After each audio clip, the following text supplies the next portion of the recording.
in the adult brain. And Adil, who is from University of Cape Town, will tell that using the animal model. We know that in humans it is a controversial issue, but again, studying animals allows to get much more insight into this. So, Adil, please. Thank you. Okay, good afternoon, good day, everyone. I have a very hard task of trying to keep everybody awake after such a good lunch, so I will try to do my best and make you fall to sleep. I'm going to talk a little bit about neurogenesis from different animals that we've worked on. But first, I wanted to just thank Konstantin, Ludmila, Andrei for inviting me here, all of us, to be a part of this conference and try and build collaborations moving forward. This has been a wonderful experience so far, and I hope you will find some insights from some of the work that we've been doing.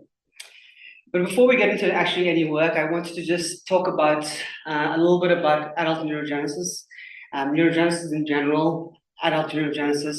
There's a little bit of history about it and what its functional implications are, what are some clinical things that have been happening with it. And Konstantin also mentioned some of the controversies that are surrounding the concept of adult neurogenesis.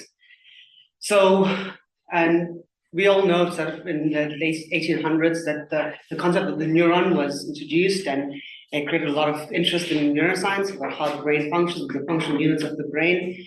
And so since then, there were ideas and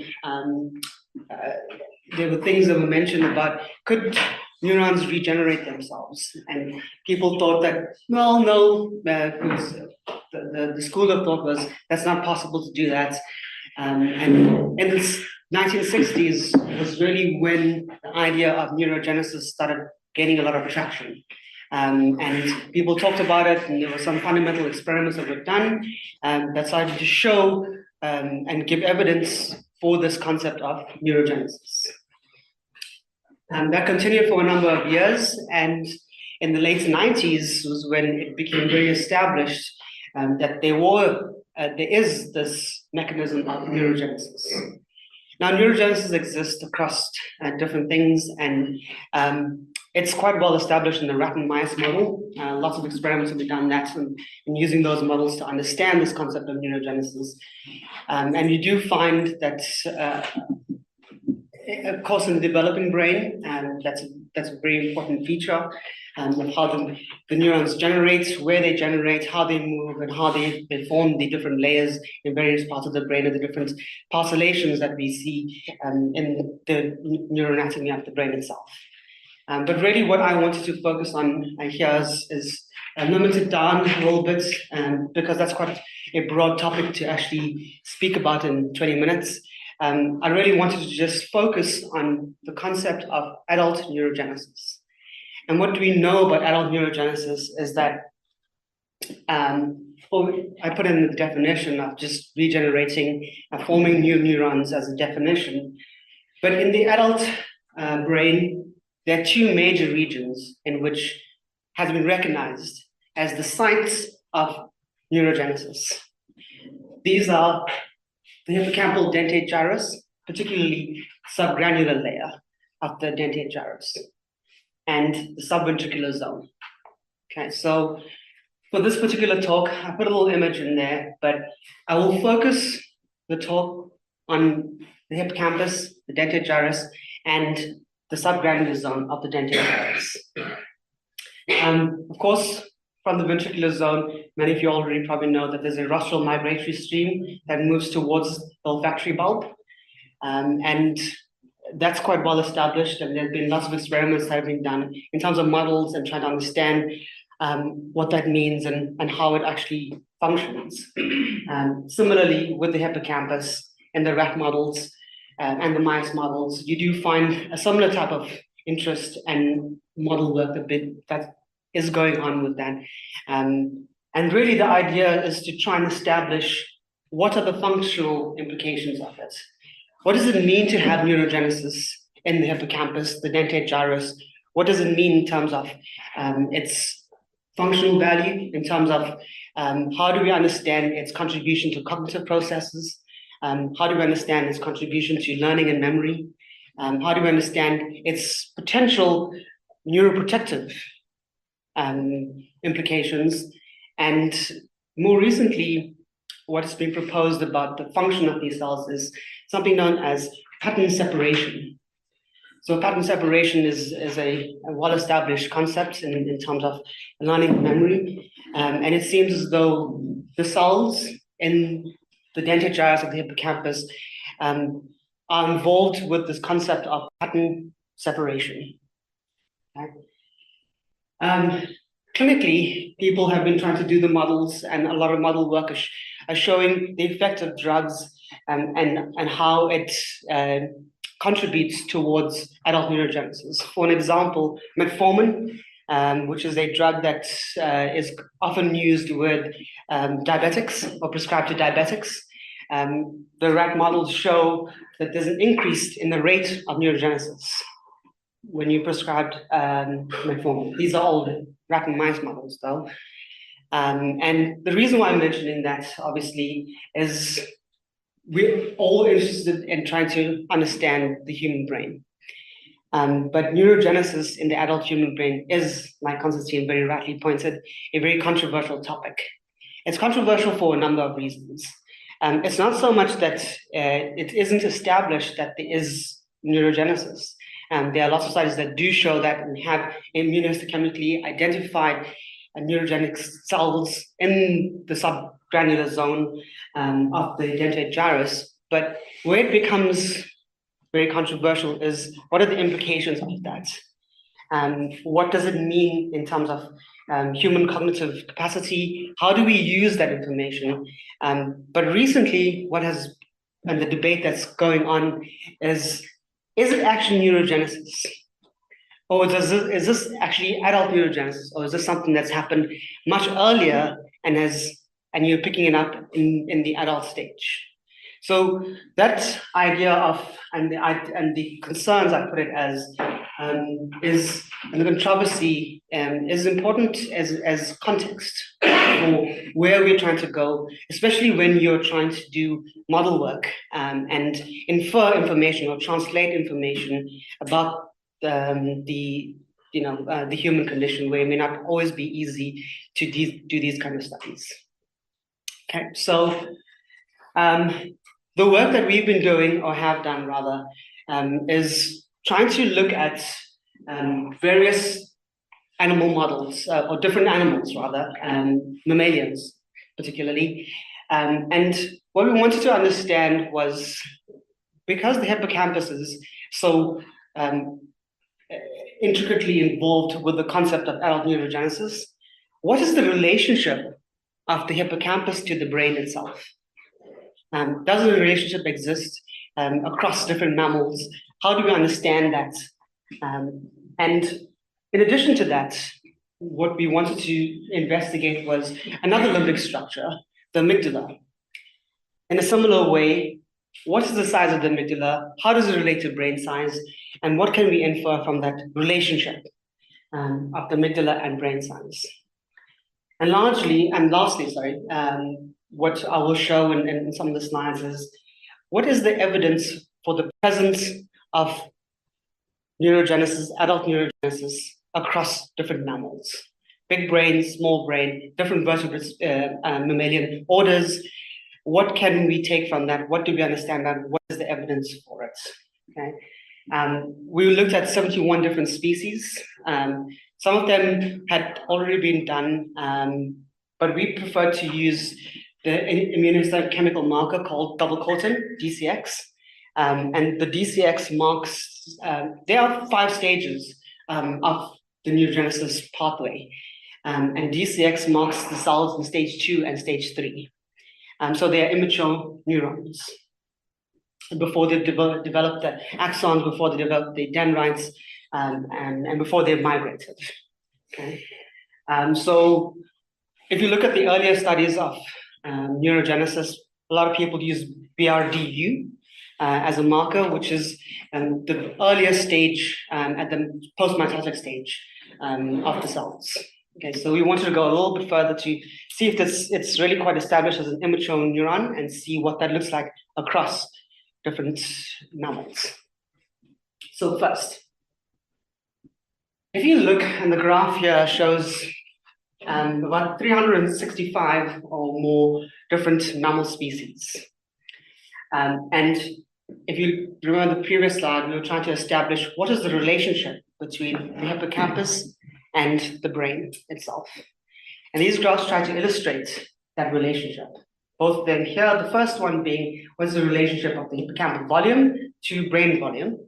And then if you take the hippocampal volume and do brain volume minus the hippocampal volume, what is the relationship? This was done previously, and in those studies, they established that it was a linear model. So as you increase brain size, you would increase the size of the hippocampus. Essentially, is what it was saying. But we wanted to challenge that concept and say, is it actually a fair reflection of the hippocampus itself in terms of its relation to the rest of the brain? So we did some statistical modeling and statistical tests rather. And what we found was that the relationship of the hippocampus to the brain is better expressed as an exponential function. In other words, something that is similar that represents a growth curve. Okay? And you can see that quite clearly in both of these figures. Just for sort of reference, there are the light gray and dark gray areas. Those are 95% confidence intervals and prediction ranges. The prediction ranges meaning that for a brain of a certain size, is the hippocampus what you would expect for a brain of that size? Okay? So largely you can see the black dots are, there's quite a strong relationship between hippocampal size and brain size. Where it starts to become a little bit tricky is the cetaceans, marked in red in both of these graphs. And the cetaceans fall well below the 95% confidence interval, well below the prediction levels in both instances. Okay, so it seems as though, well, not seems, but it appears that the cetacean hippocampus is much smaller than you would expect for an animal and a brain of its size. Okay. These graphs are really just trying to show the statistical processing to, I won't say prove, but to argue why the exponential model is a better fit for the hippocampus rather than a linear model. And both of these graphs, well, the one at the bottom here is looking at the residuals and comparing the residuals, and basically it's showing that for the hippocampus itself, there's less scattering in the residuals when you look at the hippocampus in terms of, and its relation to, so it gives more evidence that this exponential model is a better way of understanding the relationship of the hippocampus to brain size. Okay. The graph at the top, again, is another way of trying to establish that relationship. And it shows a better fit. They're very complex terms for the statistics, but really what it's showing is that the pink here fits the data better than the blue being the linear model and the pink being the exponential function. Okay. Again, when we look at, because we're looking across different species, we had to use other statistical tests to try and counteract or try to balance what would happen across different species. So these are phylogenetic analyses. And again, you have prediction values and you have confidence intervals here. But what's remarkable, even with this phylogenetic analysis, is that the cetaceans, again, fall well below. So there's something happening in the cetacean brain, and I will not speak too much because Paul's going to talk a little bit more about that later. But I wanted to point that significant difference to you, that the cetacean hippocampus, at least, seems to be unusual in that it is much smaller in size and volume compared to the rest of its brain. Okay. But what happens when we look at another amygdaloid structure, or another limbic structure? So the amygdala, again, traditionally, it was done by a linear analysis previously. When we did the statistical modeling, what we find is the linear model then also is a better fit for understanding the relationship between the size and the volume of the amygdala and the brain itself. Right, so it's different to the relationship of the hippocampus and the brain, right? And we wanted to see, is the hippocampus or are there different neural structures that follow a different relationship? And using two limbic structures that are really quite important in various processing in the brain, we see two different relationships. One being linear, the amygdala, one being exponential, the hippocampus. Okay? I'll get into a little bit of reasons behind that a little later. But importantly, again, when we look at the cetaceans, we find they fall below the rest of the mammals, below the confidence levels, below the prediction levels, ranges. Okay? So even the amygdala in the cetaceans are smaller than what you would expect for a brain of its size. Okay. Again, similar types of graphs, the blue and the pink, and when you do the statistical modeling in this, you find that there's a better relationship in a linear model for the amygdala versus the hippocampus. Okay. It's better explained as a linear model rather than an exponential model. Same with the residuals. Okay, and less scattering in the linear format than the exponential format. Now, let's look at the immunistic understanding. This is a plate that shows various different mammalian orders. So at the top here, we have a range of different artiodactyls. So the blue wildebeest, iconic African mammal, and you see them running around the plains. They do the big migrations. The nyala, which is another big type of buck in Africa, the domestic pig, and the Nubian ibex. Right? This is looking at the dentate gyrus and specifically the subgranular layer of the dentate gyrus. And quite clearly, you can see in each of these instances that there is DCX staining. These are there's immature neurons within the subgranular zone of the hippocampus. Okay. Similarly, when you look at other and larger brain, especially in the Arabian camel, if you look at these, you see a similar type of effect, or a similar type of presence, rather, of these DCX cells. When we look at here, this row, these are all Afrotherian animals. Okay, so animals are related on the same group as the elephant. Here's the elephant here. You can see a very nice staining of the DCX cells. The Sengi, two types of Sengi, and the hotstop golden mole, right? Which is a subterranean animal, but also related to the elephants, phylogenetically speaking. Again, take home message, you see the DCX cells in the subgranular zone. Similarly with various types of rodents and bats. Okay?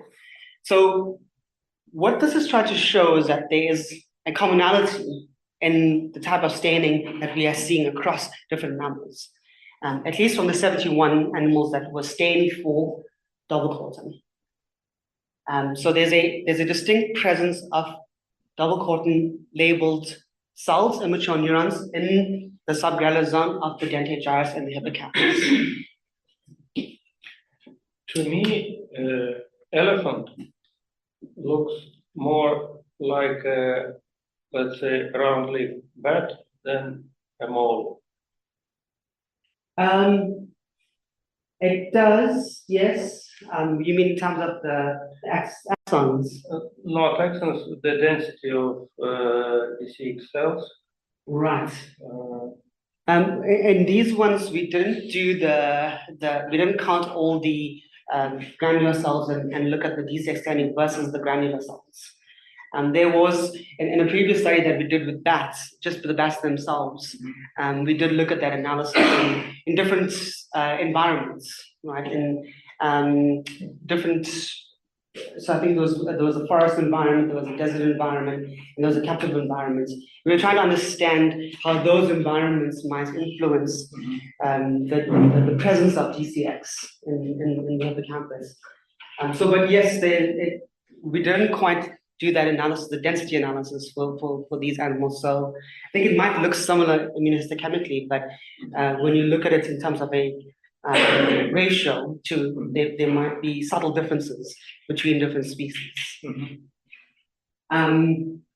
This is showing nissil stains, and in some of them we put inserts to show you and these are largely from you see the carnivores here, the African lion in the first two.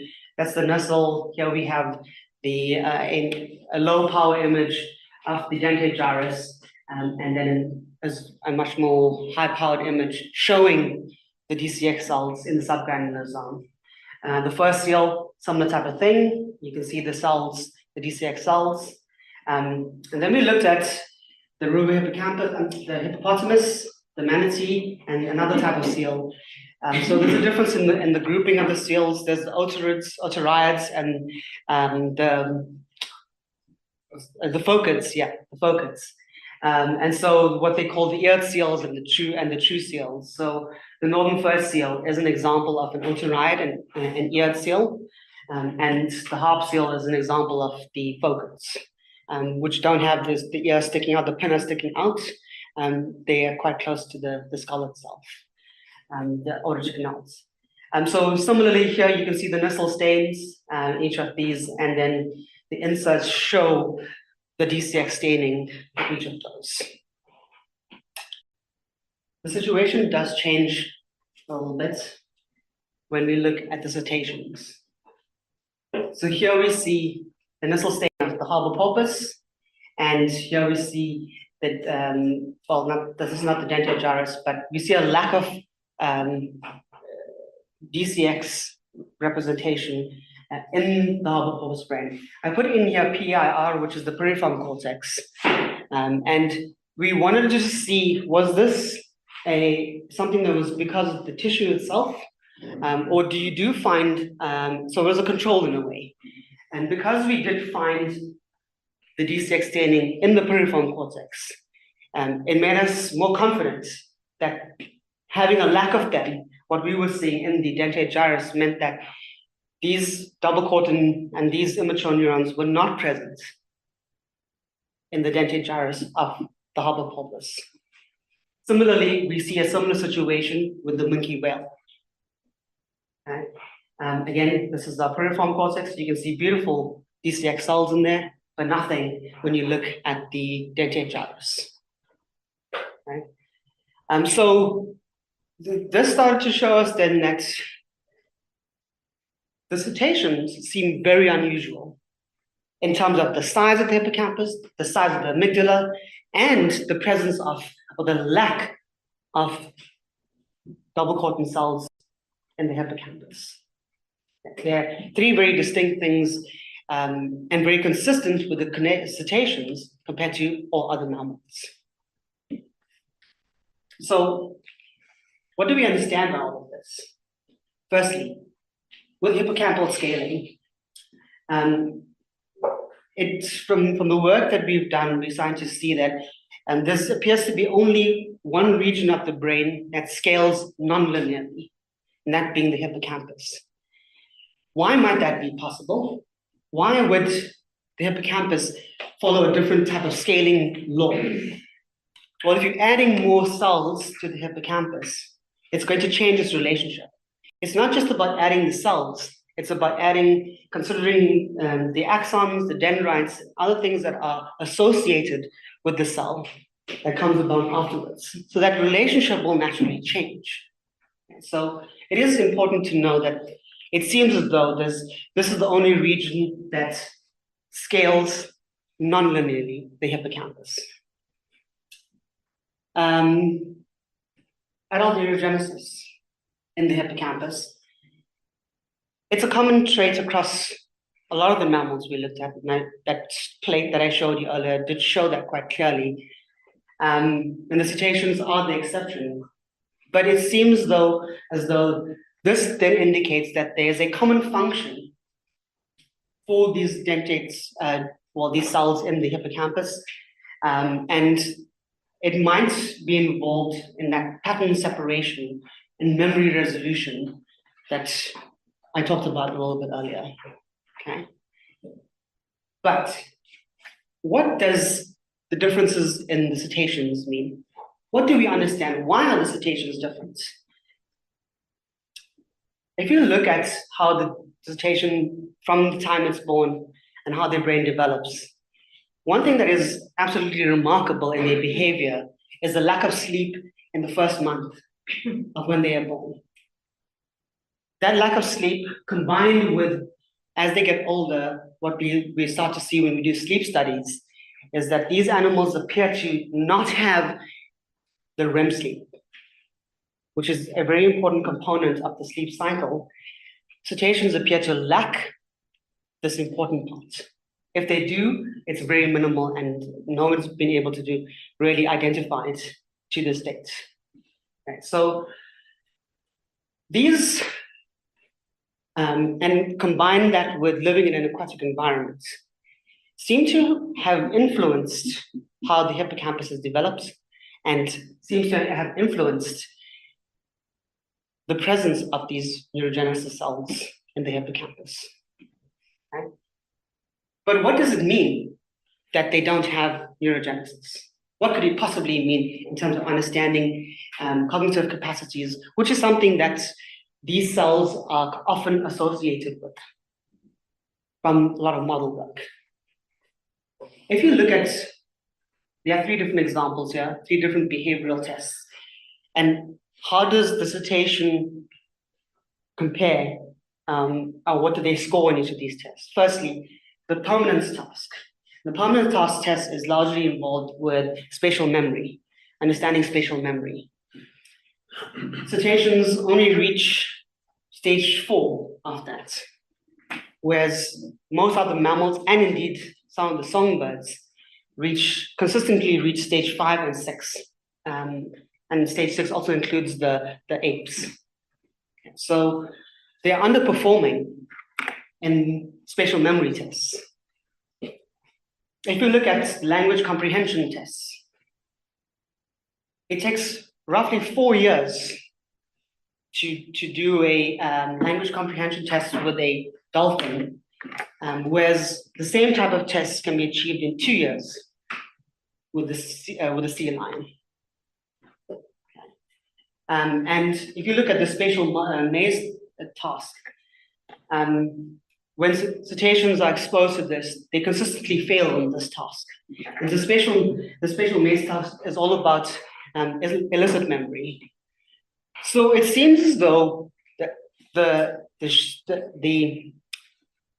unusual size of the hippocampus and the lack of neurogenesis has affected certain very crucial tests and behaviors that are used to infer cognitive capacities in different animals, right?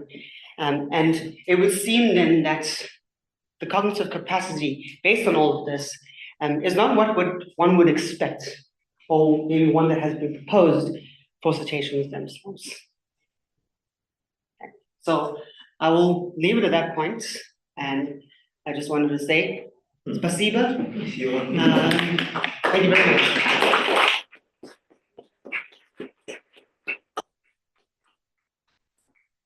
Questions, please. Olga. Thanks for the talk. I have the question about the age of the animals that you tested, because we know from the human studies and from rodent studies that the amount of the adult neurogenesis tends to differ, like decrease during the lifespan. And all your animals, all these big amount of species have very different lifespans and so on. So how you align it to Yeah, so of course it's very difficult to get exact ages, and but what we do is look at healthy reproductive after they reproduce, not in older aged adults. So we try to get specimens that are in that category. Yeah. Thank you. And one more question, Yeah. if it's okay. So, did you try to have some correlation, not between like the size of the animal and size of the brain, but inside the animals that are like have different sizes, but for example, like similar like, ecological environment or similar niche and so on, whether in terms of adult neurogenesis. So no, we didn't do it for this particular one. The only one that might be similar to what you're talking about is we did do work on bats. So we did bats in the forest, bats in the deserts, and bats that were in captivity. And what we found was that the bats in the forest and the deserts seem to have slightly higher rates of adult neurogenesis compared to those in captivity. So the rodents, not the bats. The desert rodents have much higher adult neurogenesis than forest rodents or captive rodents. So the more plain the environment, the more neurogenesis they have, which is a weird thing. The reason I think why is because neurogenesis is a pattern separation, so it allows you to distinguish very close stimuli and memorize them as different things. In the desert, you've got to be very aware of when things change, and your brain's got to tell you exactly when things change. Whereas in the forest, it's a much more mobile or labile environment. You're getting things changing all the time. So for survival in the desert, you've got to be very well tuned in to when things do change, because the slightest change in the desert environment can lead to death, whereas major changes in the forest won't lead to death. Richard? No, he was asking. Okay. I know you don't work on mouse models, but has this been done in mouse model at different age? I think so, in different age groups. I know that they've looked at, I think they have, but yeah, I think they have been. And with your data, have you done even the cell count or the stereology? Some of them we did, not for this particular work, but others we have looked at the relationship between the DCX cells and the ratio of the DCX cells versus those of the granular cells. And that's a way of trying to understand how many of those cells are actually being converted into or being represented by, but we didn't do it for this particular one, no. I had a question just to understand better. You have shown plots where the relationship between the size of the brain region and the whole brain is linear, but the axes were logarithmic. So it basically means that the relationship between logs of this variable is linear, which implies that the relationship between volumes is a power law, actually. Yes. And the slope of this power law dictates the degree of nonlinearity to which this growth rate sticks. So, do you have any hypothesis about how does this nonlinear behavior emerge? Is it related to the complexity of the network? Like, I don't know, we need to scale not only neurons, but also the quadratically scaled connections between them, like speaking formally. Yeah, I mean, what we're just showing here is a not tenuous, but a relationship, but it doesn't explain all of it. There have to be many other things that would need to be looked at to understand that the complexity of that relationship. So I think that it would be good to, and what you're asking is it's a really good, but I don't have an exact answer for that right now. It would be something that needs to be looked at in much more detail across its different species, to really pull out the nuances. You know, there might be in particular things where a certain network here might influence the type of relationship or not. And all across mammals, there might be a very particular type of, given all of those things. I guess not only the form of the relationship is what matters, but also the slope of, Yes. of this curve, because it dictates how the baby behaves. Sure, yeah. Yes. Yeah, you said that the hippocampus was the only structure with exponential growth. Did you look at any structures except the hippocampus and the amygdala crocodile? Not for the study, no. So you cannot say that it's the only structure so far from the. So far, yes, that we know of, that. Sorry, I might have said that incorrectly, but so far that we know of, at the moment, that seems to be the only one that scales non-linearly, the hippocampus. Yeah. And can you suggest why the cetaceans, has so defective hippocampus? Don't they need special navigation in 3D space? So why? Well, I think it really comes down to how the brain is developing in that first month. I think Paul's going to talk about this a little bit more, but I think that there's a bunch of different factors. When you look at the aquatic environment and the stresses that come along in an aquatic environment, that added to the lack of sleep and the lack of the REM sleep, those three things at least at the moment seem to be something that might, but then when you look at the organization of the hippocampus and the cetaceans themselves, compared to other animals, they're very loosely organized. It's not as compact, the granular cells are not as compact as you see in other animals. So I think that environments, that there's particular type of behaviors might be influencing how it's. This is about reasons. I mean, don't you think it is disadaptive for them? Evolutionary. How can it? There's no information in their Yeah, of environment. course, no. I'm It's talking about it's cetaceans. an open ocean, and so they don't need to have spatial navigation Do you skills. think they don't need REM? They don't. Well, they don't have REM. That's a separate issue. But with the hippocampus, they don't need the spatial navigation skills to get around, because they're in an open environment that has no information. All they need to know is, there's my surface, or where are the fish that I'm going to eat. And all the rest is ocean. All the rest is ocean. So the amount of information that's in an environment is related to the amount of detectable surface areas for an animal. So we can't detect every atom that's in here, but there is information in the surface of every atom. But we can detect a certain number of surfaces based on our sensory abilities. And the hippocampus seems to follow that quite nicely across species. Yeah. And so I don't think they don't have the need for it. But plus all the other factors with their lives prevent just don't push for the development of these structures. If I may continue, Adil, honest questions. Question number one about other structures. And actually, what nuclei did you include into amygdala? How did you dissect them? The all nuclei? Yeah, it was the entire amygdaloid complex. Yeah. And you do not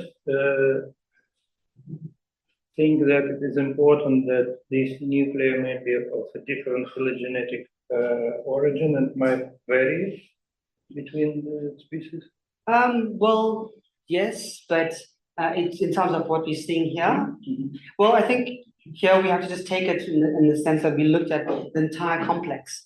I do agree that there are changes in the nucleus, and then there might be very species-specific relationships in terms of a nucleus to the entire volume, and which we have seen in various other studies, but we don't map those out because across the different species, that's not very well established. And so until we have that, that representation, that postulation, and we are able to accurately divide them up consistently across different animals, then I think that would be a really good thing to look at. But overall, as an entire complex, this is the kind of relationship we're seeing so far. And can we go back now to your slide on the discussion, of cognitive abilities related to and relation to hippocampus, where you compare different tests. This one. Yes. I found some controversy in the discussion which we had and the suggestions, because my idea was close to what Paul said, that probably, and Paul confirms, dolphins don't need mazes to orient in. So this is not ecologically specific task to evaluate their cognitive capacities. I'm not sure that there is a large pressure on language comprehension. So my point is, if you are not using the tasks, the cognitive tasks, which are specific to ecological niche of the animal, you can easily make a conclusion of their below normal cognitive capacity, which is actually not. They just don't need it, and evolutionary didn't develop it. Sure. So I think the reason I would be careful with this, but then my next question, what about other mammals, aquatic mammals? What do you know about them? You said that sea lions, for example, are different. What do you know about their DCX staining volume of hippocampus and neurogenesis, or other mammals, aquatic mammals? So we did look at the hippopotamus, which is a semi-aquatic mammal, and we looked at the seals, which are largely aquatic. Yes. And we looked at the manatee, which is fully aquatic. And all of those, in terms of the scaling laws, follow the same as the rest of the mammals. The seals do have the DCX in the subgranular zone of the dentate gyrus. So there are some aquatic species that do have that. So probably the explanation is not in the aquatic environment or thermal challenges of this environment, but something else which differentiates these two groups. Sure. Seals are on their way to becoming cetaceans. So even though they're not out of the prediction intervals, they're on the lower end of them. Okay, the amount, just by looking at it, you can see the amount of DCX staining is a little bit lower compared to land carnivores. The manatee as well is sort of on its way there too. So within the manatee as well, it's like there's sort of little grades of it along the way. There's subtle differences there. But this is a line of explanation which draws the logic along phylogenetic scale or evolutionary scale, but not ecological scale. So it tells you that they might be in the middle, the seals in the middle, but doesn't tell you what are physiological or morphogenetic factors which along the scale will probably lead them to lack of disease when they will be So that's what I'm going to talk about next. excellent. So So we can Adil.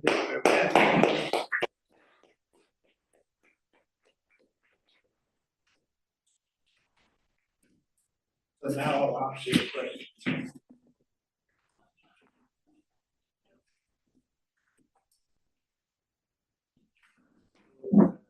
Now, Paul will talk about the curiosity of cetacean and the evolution of large brains.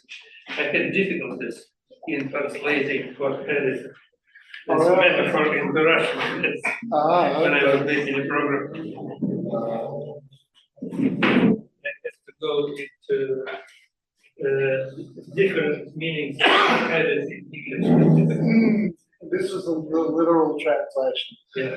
So I'll repeat what everyone said, and thanks so much for having us here. We've had a great time, and for me, it's nice to be back in Moscow after about 22, 23 years break. I haven't been here, so it's been a while. So I want to talk about what I call hot-headed cetaceans and the evolution of large brains. So I'm going to take what Adil has shown you and take that on hopefully quite a bit further, and hopefully it'll be interesting. But first, is that for moving? Yes. I want to talk about the Russian connection, because everything that I'm going to show you here started with a conversation that happened in the building over that main building over there. So I first met Lev Makamatov, Oleg Liaman, and Obishak when I was a postdoc in Los Angeles. They came over to visit to study sleep in a grey whale. It was in SeaWorld. And I got to know them quite well. Got to know how much Lev enjoyed gin and vodka and had to keep him from falling into a boat. I don't know if any of you guys know Lev Makamatov personally. We had a lot of fun. Then these guys introduced me to Oksana Yashenko, who was a graduate of this university. And Oksana introduced me to Kira Nikolskaya, who the older faculty here know. I don't know if the younger faculty know her as well.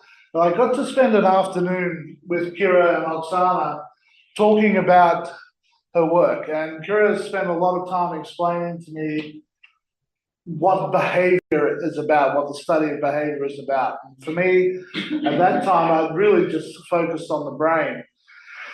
And what she told me really opened my mind up to a lot of different things. And that conversation led to about a 20 years worth of work afterwards. So all this work that I'm presenting now started with a conversation in the building, the main building over the road here. So there's a very strong connection. So it's actually nice to be presenting that here. And so we all know about whales and dolphin brains. This is a ventral view of the brain of a pygmy sperm whale. Yeah. And you can see several different structures, the olfactory tubercles there. Here's the hypothalamus, the cerebral peduncles, the pons and the medulla, the inferior olive down to the spinal cord, cerebellum and cortex lying around. And they're quite large brains. And because these animals have large brains, there's kind of a mythology around them. And the mythology is that they're incredibly smart, right? Who here has heard that dolphins and whales are really smart? Everyone basically has heard that dolphins and whales are really smart. Well, the thing that was really interesting about the conversation I had with Kira Nikolskaya was she said whales and dolphins are dumb. Why? She said to me, you study brains, go and figure out why these animals are so dumb, even though I know you don't like her experiments. but I thought her experiments were quite good, and they were very, very instructive in a particular way, but that takes a long discussion, that. So she said to me, go and find out why whales and dolphins are really dumb. And one of the things is, and this is a quote from Bertrand Russell, which I really like. The fact that an opinion has been widely held is no evidence whatever, that it is not utterly absurd. Indeed, given the silliness of the majority of mankind, widespread belief is more likely to be foolish than sensible. And it's a really, really good quote. And it's something. René Descartes said exactly the same. Did he? Oh, okay. I haven't read Descartes. I read from Russell. It's one of those things that we really should take to heart when we're doing science, is you don't believe what everyone tells you. That's actually our job, is to not believe what everyone tells us and try to figure out if we can provide evidence either supporting a general idea or disagreeing with a general idea. And so one of the things we do know, when I was sort of pushed to look into whale and dolphin brains, is we know their brains. The whale and dolphin brains are our brains. We have brains. We know those brains are homologous. They're the same structure. They're made up of neurons. They're made up of the same parts. They're connected, etc., etc. But do they do the same function? Are they analogous? Is 1 gram of brain tissue in a whale, does it have the same cognitive capacity as 1 gram of brain tissue in a human? And that's kind of the essential question. Because if we're just looking at absolute size and we say everything's the same, then yeah, they win. Some of them have 9 kilogram brains. They must be way smarter than us, right? The essential question is, does 1 gram of tissue here have the same cognitive processing power as 1 gram of brain tissue there? So when we look at this, we have to think what we're actually talking about. We know this is bones of the human arm, right? We know the human hand is very dexterous, manually dexterous. This is the flipper of a whale, I'm not sure which species. We can see all the bones are homologous, right? You've got the carpals, the phalanges, the radius and ulnar, and the humerus. But does that make the flipper of the whale more manually dexterous than the hand of a human? The answer is no, right? And the reason is that they're not built the same way. So just because something's bigger, it doesn't mean that it has more capacity in a particular function than something else. It's how these things are built that you really have to look at. So if we look at cetacean brains, this is my lesson. I'm not going to go into all the details of this, it would take too long. But what's different in cetacean brains compared to other mammals, including humans? The whales and dolphins have an abnormally high gyrencephaly, way higher than you see in all the other mammals. That's the numbers of fissures and folds on the surface of the brain. They have a low cell density in the cerebral cortex. They lack layer 4 in the cerebral cortex. The cerebral cortex is thin for its brain size. It's only about 1.5 millimeters, whereas human cerebral cortex is around 3 millimeters. There's a low number of cortical areas. The prefrontal cortex is relatively tiny.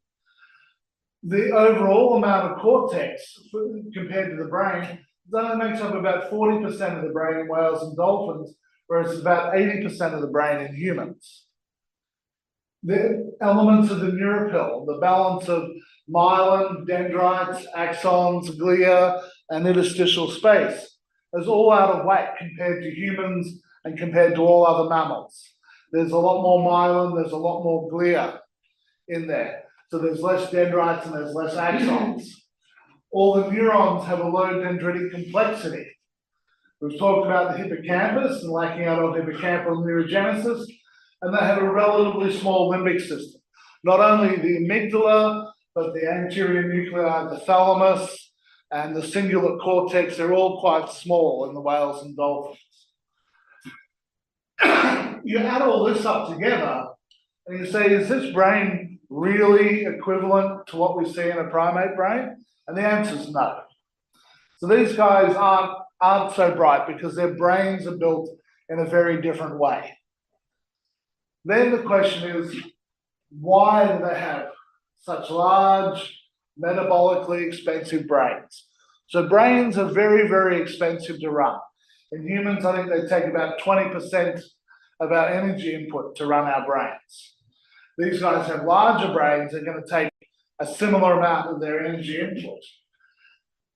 So it was easy enough to show that these guys don't have the neural machinery to be bright or to be clever like everyone thinks they are, but to come up with a reason as to why they have a large brain, that was the really difficult part. So that's what I want to spend a bit of time on now. So we've got to look at the history of these animals to understand why brains are the way they are in the current day. We have to look at the evolution of the animals and what happened to brains over time. If we look at cetacean evolution, they share an ancestor with the artiodactyls. And the closest relative of the closest extant or living relative of the whales and dolphins are the hippopotami. They're nice and close to them. There was a stage when they were semi-aquatic, and this is a species called Pachycetus. It was a semi-aquatic animal, much like modern-day seals. Then around 50 million or around 40 million years ago, they entered the ocean, and they were called the Archaeoceti, so the ancient cetaceans entered the oceans. They lived in the oceans for about 20 million years. And suddenly they broke into the toothed whales, the Odontoceti, and the baleen whales, the Mysticetes. That's around 34 million years ago when these animals appeared, 32 to 35 million years ago. So we have this very good understanding of the progression of cetacean evolution. We're going from being terrestrial mammals to semi-aquatic to fully aquatic, and then the modern whales and dolphins, as we know them here, appearing around 32 million years ago. So the first fully aquatic cetaceans were the Archaeoceti. They lived in an area that was called the Tethys Sea. So the Tethys Sea was an equatorial ocean that was around almost the whole planet. They were in there from 53 to 32 million years ago. There's over 26 recorded species. And given there's only about 80 whale and dolphin species nowadays, to find 26 fossil species says that there was a high diversity of them, that they thrive in this nutrient-rich environment, the Tethys Sea, which is very warm. They were large animals. They were about 14 meters in length, had body masses up to 6,500 kilograms, and brain weights ranging from 290 to 2,500 grams. But the EQ, this is the ratio of brain mass to body mass, as set on a parallel logarithmic curve, are all below 1. The average for mammals is 1. All of these guys had, for their body size, relatively small brains. Change that, I'm not used to this. This is what these guys look like. You see they're quite large. They look a little bit like seals with tail flukes. Nice large teeth here. And this is the brain of one. So this is a naturally occurring endocast of one of these Archaeocetes. This part here and over here is the cerebral cortex. This part here is the cerebellum, and this is the olfactory nerves coming off the front. So it's quite different to a lot of the other animals and quite different to what we see nowadays. So if we look at these, we can see from this endocast, and make the drawing, you can see it a little bit clearer. This is what it looked like. And these are endocasts, these two are endocasts of the modern cetaceans from about 30 or 25 million years ago. And it's put next to a modern dolphin brain. And you can see the shape of it is very similar. This is a lateral view. You can see the sylvian fissure in there nicely, and the general shape of these brains changed. So the relative proportions of the brain changed when the Archaeoceti evolved into the Neoceti. And the other thing is but the size has changed dramatically as well.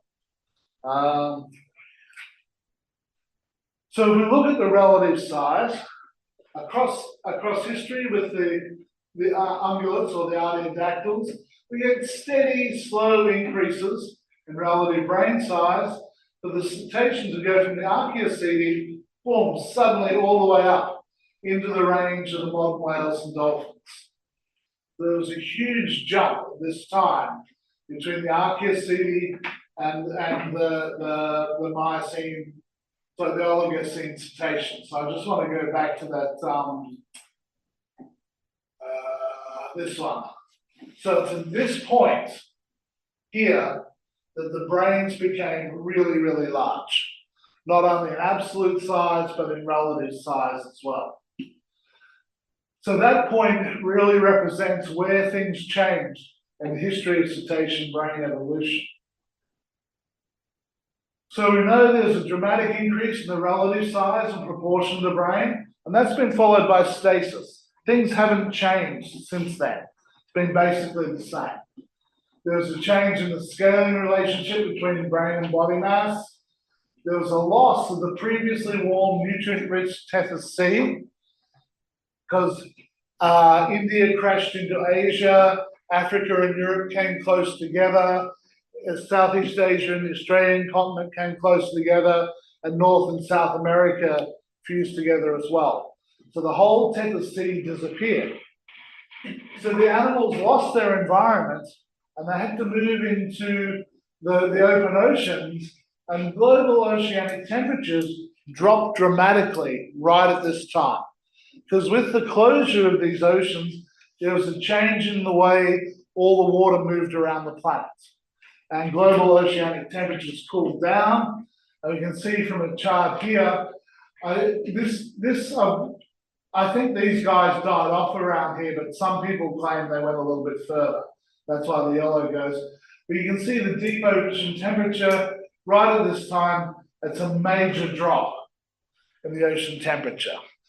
Now, a drop in ocean temperature is an important thing. This is about 4 degrees. You guys know having the difference between +4 and 0 here means a lot, right? It means you have to change what you're wearing when you're going outside, yeah? Or -10 and -14 are really quite different things. So changing the temperature is quite significant. And when we're in the water, we actually lose heat to the water 90 times faster than what we lose it to the air through our skin. So convective heat loss from the water is much faster than what it is to the air. So these are animals that are living in water, undergoing a drop in temperature of the water, and they're under the pressure of losing heat to the water much faster than what we do to air. So we can say, why did cetacean brains become large when we put their history in context? One theory is increased intelligence allowed them to survive in the new conditions and strongly based on the social system. I'm not going to go into this, but this idea doesn't hold up. The social systems idea doesn't hold up. I came up with the hypothesis that the loss of the Tethys Sea, the cooling of the oceans, the driving force behind the enlargement and change in the way the brain scaled. So the enlargement of cetacean brains is a response to thermal selection pressures. Okay, nothing to do with intelligence, nothing to do with sociality, all to do with the environment that they found themselves in.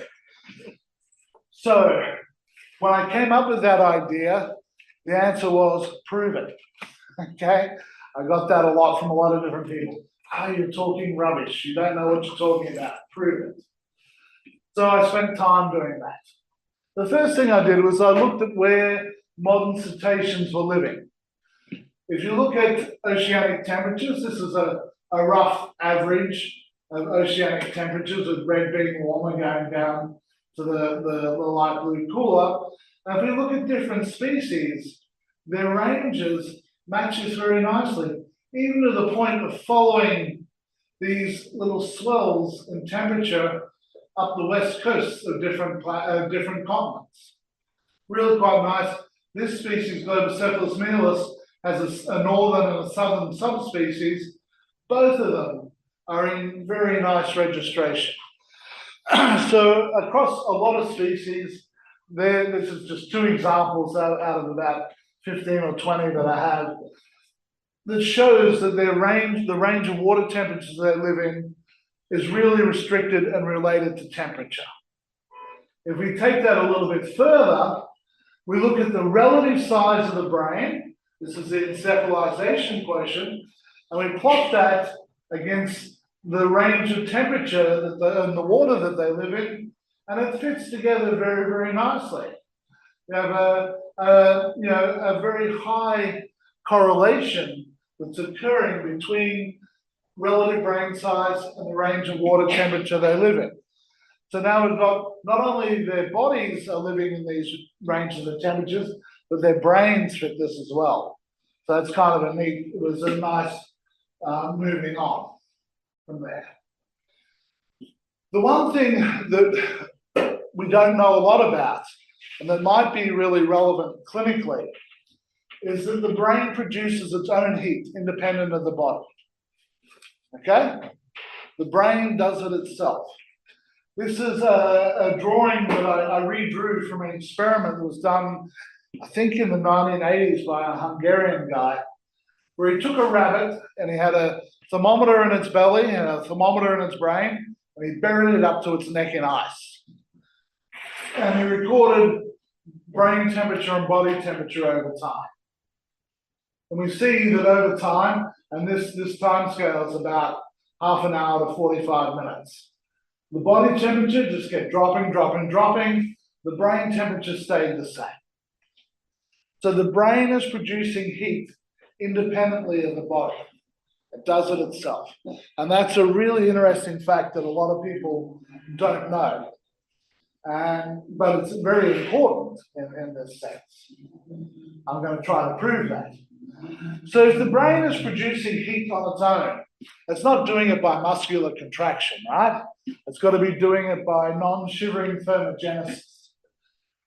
So I started to look into brown fat. We all know about brown fat on the back and how it produces heat through non-shivering thermogenesis. We're looking at uncoupling proteins, they're inner mitochondrial membrane proteins. What they do is they basically disrupt the ATP cycle, and all the energy that was going to go into producing ATP gets released as heat. And this is the way these uncoupling proteins worked. They were first discovered in brown fat, and there's 5 types of uncoupling proteins. They've got really imaginative names, 1, 2, 3, 4, and 5. So they're actually kind of easy to remember. If we look in the brains in different mammals, and we look for these uncoupling proteins, this is Western blotting techniques, just from uncoupling protein 4, these first 3 here are cetaceans. These are all different artiodactyls. So this is arbor porpoise, minke whale,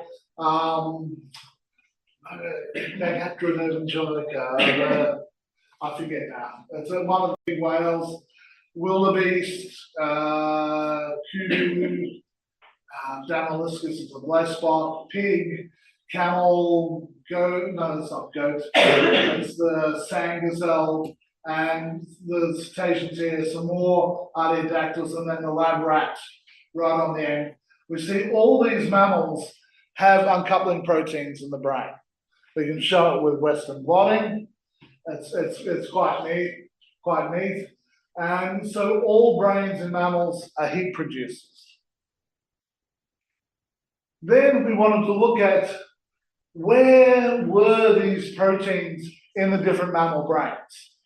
So we started by staining, doing immunohistochemical staining for uncoupling protein 1. Looking at artiodactyls, this is a sand gazelle, this is a camel. They're from the Saudi desert. They live in a hot place, right? So if these guys have things in their brain that are producing heat, well, that's kind of cool because they already live in a hot environment. When you see this is the cortex, this is the bottom of the cortex, white matter here. And you see in the deeper layers of cortex, a lot of the neurons are picking up immunopositive or uncoupling proteins. Same in the camel, the same two layers at the bottom of the cortex. And when you quantify it, it's about 30 to 35% of cortical neurons have this uncoupling protein 1 in it. If we look at some of the artiodactyls from South Africa, this is the springbok and the kudu. Again, in the deeper layers of the cortex, we find neurons full with uncoupling protein 1. Right? And again, it's about 30 to 35%. What about when we look at the cetaceans? This is a slightly higher magnification image than the others. This is our missile staining here, and this is uncoupling protein 1 staining in the harbor porpoise brain, and you see the neurons are quite full of this uncoupling protein 1. Remember, these uncoupling proteins are found in the mitochondria, so that's why you can see they're sort of around in the cytoplasm and not around the nucleus. In the harbor porpoise, 70% or more of neurons had uncoupling protein 1 in it. When we looked at the minke whale, 100% of neurons had uncoupling protein in it. We did all the controls of our immunohistochemistry, all that sort of thing. But you can just see all of these neurons all through the whole layer of cortex. This is the cortex of a minke whale. You see layer 1 up here, 2, then 3, 5, and sort of 6. The layers are not so easy to see, right? All of these neurons have uncoupling protein in them. And when we looked at the humpback whale, this is another one. Again, 100% of the neurons had uncoupling protein in them. So it's quite clear that the way the physiology of the whale and dolphin brain is quite different to what we have to the other mammals. When we count these, and we did these counts across a lot of different species, these are all artiodactyls here. This is the average, and you can see around 30% of neurons, cortical neurons, have uncoupling protein 1 in the artiodactyls. In the cetaceans, we're getting up over 80%. This is just more Western blotting to show that what we're doing was all right with the immunostaining. And we have the ranges on these. So in the cetacean cerebral cortex, there's a lot of uncoupling protein 1, and that's happening in the neurons. This means that the neurons can be recruited to produce heat rather than do things that neurons do. Okay, I'm not saying they're only producing heat, but they can be recruited to produce heat rather than doing the normal things in neurons. Because what's going to happen in these neurons that are producing uncoupling protein, they're not going to be producing ATP, they're releasing all the energy as heat. Okay. Now, what about the glia? And we looked at the other uncoupling proteins, and we found nice things for uncoupling protein 5. If we look at the cerebral cortex of the harbor porpoise, this is in the grey matter, about 40% of the glia had we could immunolocalize uncoupling protein 5. In the white matter, below the cortex, up to 73% of the glial cells had uncoupling protein in them. If we look at the minke whale, and we look at uncoupling protein 4, about 42% of the glia in the grey matter had uncoupling protein, about 55% of the glia in the white matter had uncoupling proteins in them. And a similar thing for the humpback whale, 29% in the cortex and 60% in the white matter of the glia of the white matter. The thing that's really interesting is in all the artiodactyls we looked at, and in several other mammals we looked at we didn't quantify, they didn't show uncoupling protein immunolocalization in the glia. So we've got now in the cetaceans 2 ways that they can actually produce more heat, from the neurons and from the glia. It's kind of nice. It's fitting together quite nicely for me anyway. The other thing we looked at was the shape of the whale and dolphin brains. One thing that's really interesting about whales and dolphins is they have really round brains, right? So why do you have a really round brain? This I haven't published yet, we're still working on the paper. I finished this figure a few weeks ago. We got 450 species.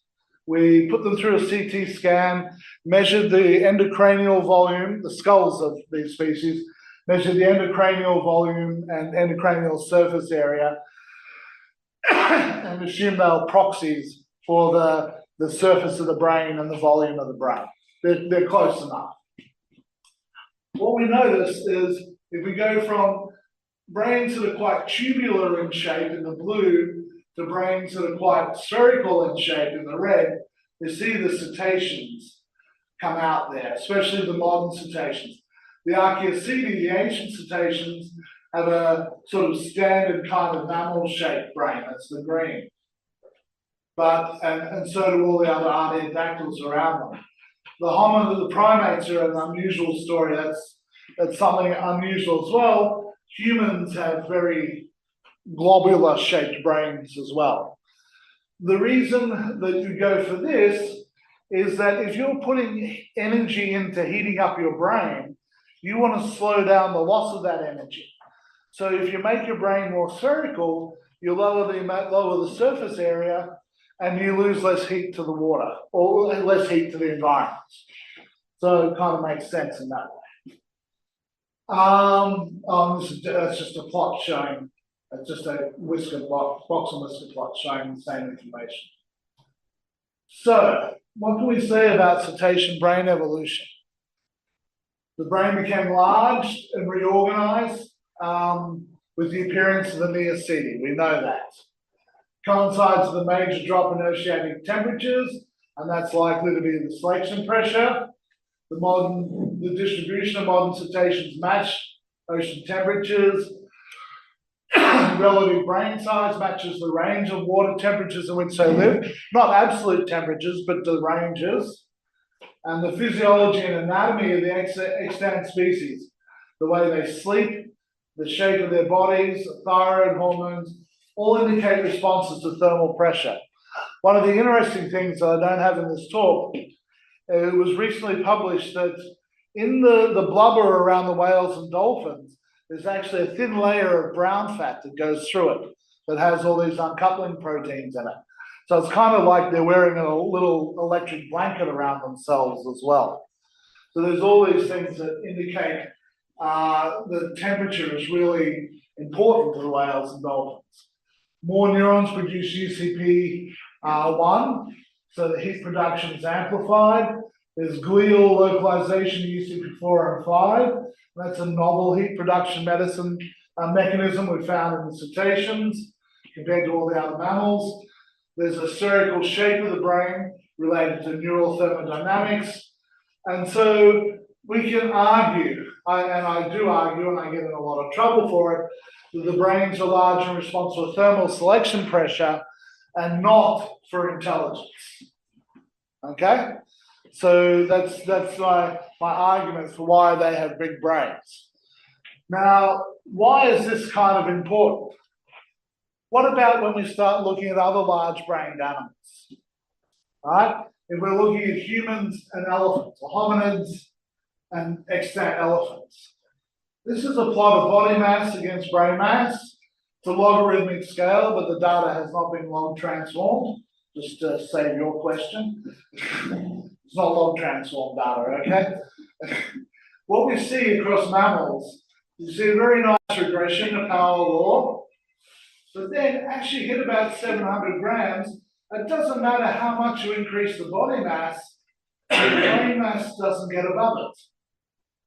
There seems to be a ceiling on brain mass when you're looking at other large brains. It is exceeded by members of the Homo genus, which we're part of, and the modern elephants, and even some of the ancient elephants. Old elephants did this as well. So what is it that allows these groups and the cetaceans to get brains that are bigger than 700 grams? It's kind of unusual. It was an unusual question. I thought about it for a while, and then we did some work on it. What we found, we did the staining for the uncoupling proteins. In the cortex of humans and elephants, compared to their closely related animals, in a chimpanzee, about 35% of cortical neurons had uncoupling protein 1. In humans, it's about 50%. And similarly in the elephants, about 50% of neurons had uncoupling protein 1. But what was really different was that both humans and elephants had uncoupling protein 3 in the glia of the white matter, not in the glia of the grey matter, in the glia of the white matter only. In humans, it's about 10% of glia, and elephants about 60% of glia. It's kind of important when you get to a certain size brain, for the neurons to stay warm enough to function properly, you got to produce a certain amount of heat. So to get above 700 grams, you've got to actually have a specialization in the heat production to allow the brain to be bigger than that. And it makes sense that it would be in the subcortical white matter, especially because if your axons get longer and longer with the expansion of the brain, if they cool down, then you're not going to have connectivity going on there, right? So you've got to maintain the connectivity between the thalamus and the cortex and other parts of the brain and so on. So you have to have a specialization of the what I call the neurothermogenetics in order to evolve a brain above 700 grams. If you don't have the specialization, you'll be stuck at the 700 gram ceiling for the rest of your evolutionary days. So large brain evolution is not really associated with a need for intelligence. That's an idea that we've got to, I'd like to see disappear from the scientific literature, although it's kind of hard. The cognitive capacity of large brains depends on their starting point. Humans have the cognitive capacity we have because we started getting a large brain from a primate plant. Whales and dolphins got a large brain from an artiodactyl plant. Elephants got a large brain from an Afrotherian brain plant. They're all slightly different. And because they're slightly different, when those brains get bigger, their cognitive capacity is a reflection of where they started from. The thermal constraints mean that any brain above 700 grams needs a specialized neurothermogenetic system. And each occurrence of large brain evolution requires its own understanding. You just can't say this fits every single species. They're all kind of different. We've all got to understand them in their own way. And these are some of the animals when we're going out getting things. This is on a whaling boat off of Iceland. I'm not showing the pictures where I have a chainsaw and chop all the animals up. I don't know if people would like that or not. This is an elephant that we're getting brains from. And you see they're not small animals, but I go out and do the work myself. The work is was primarily funded by the South African National Research Foundation. And I appreciate all my students and collaborators, past and present, that have helped me do this work and had a lot of input into it. Thank you.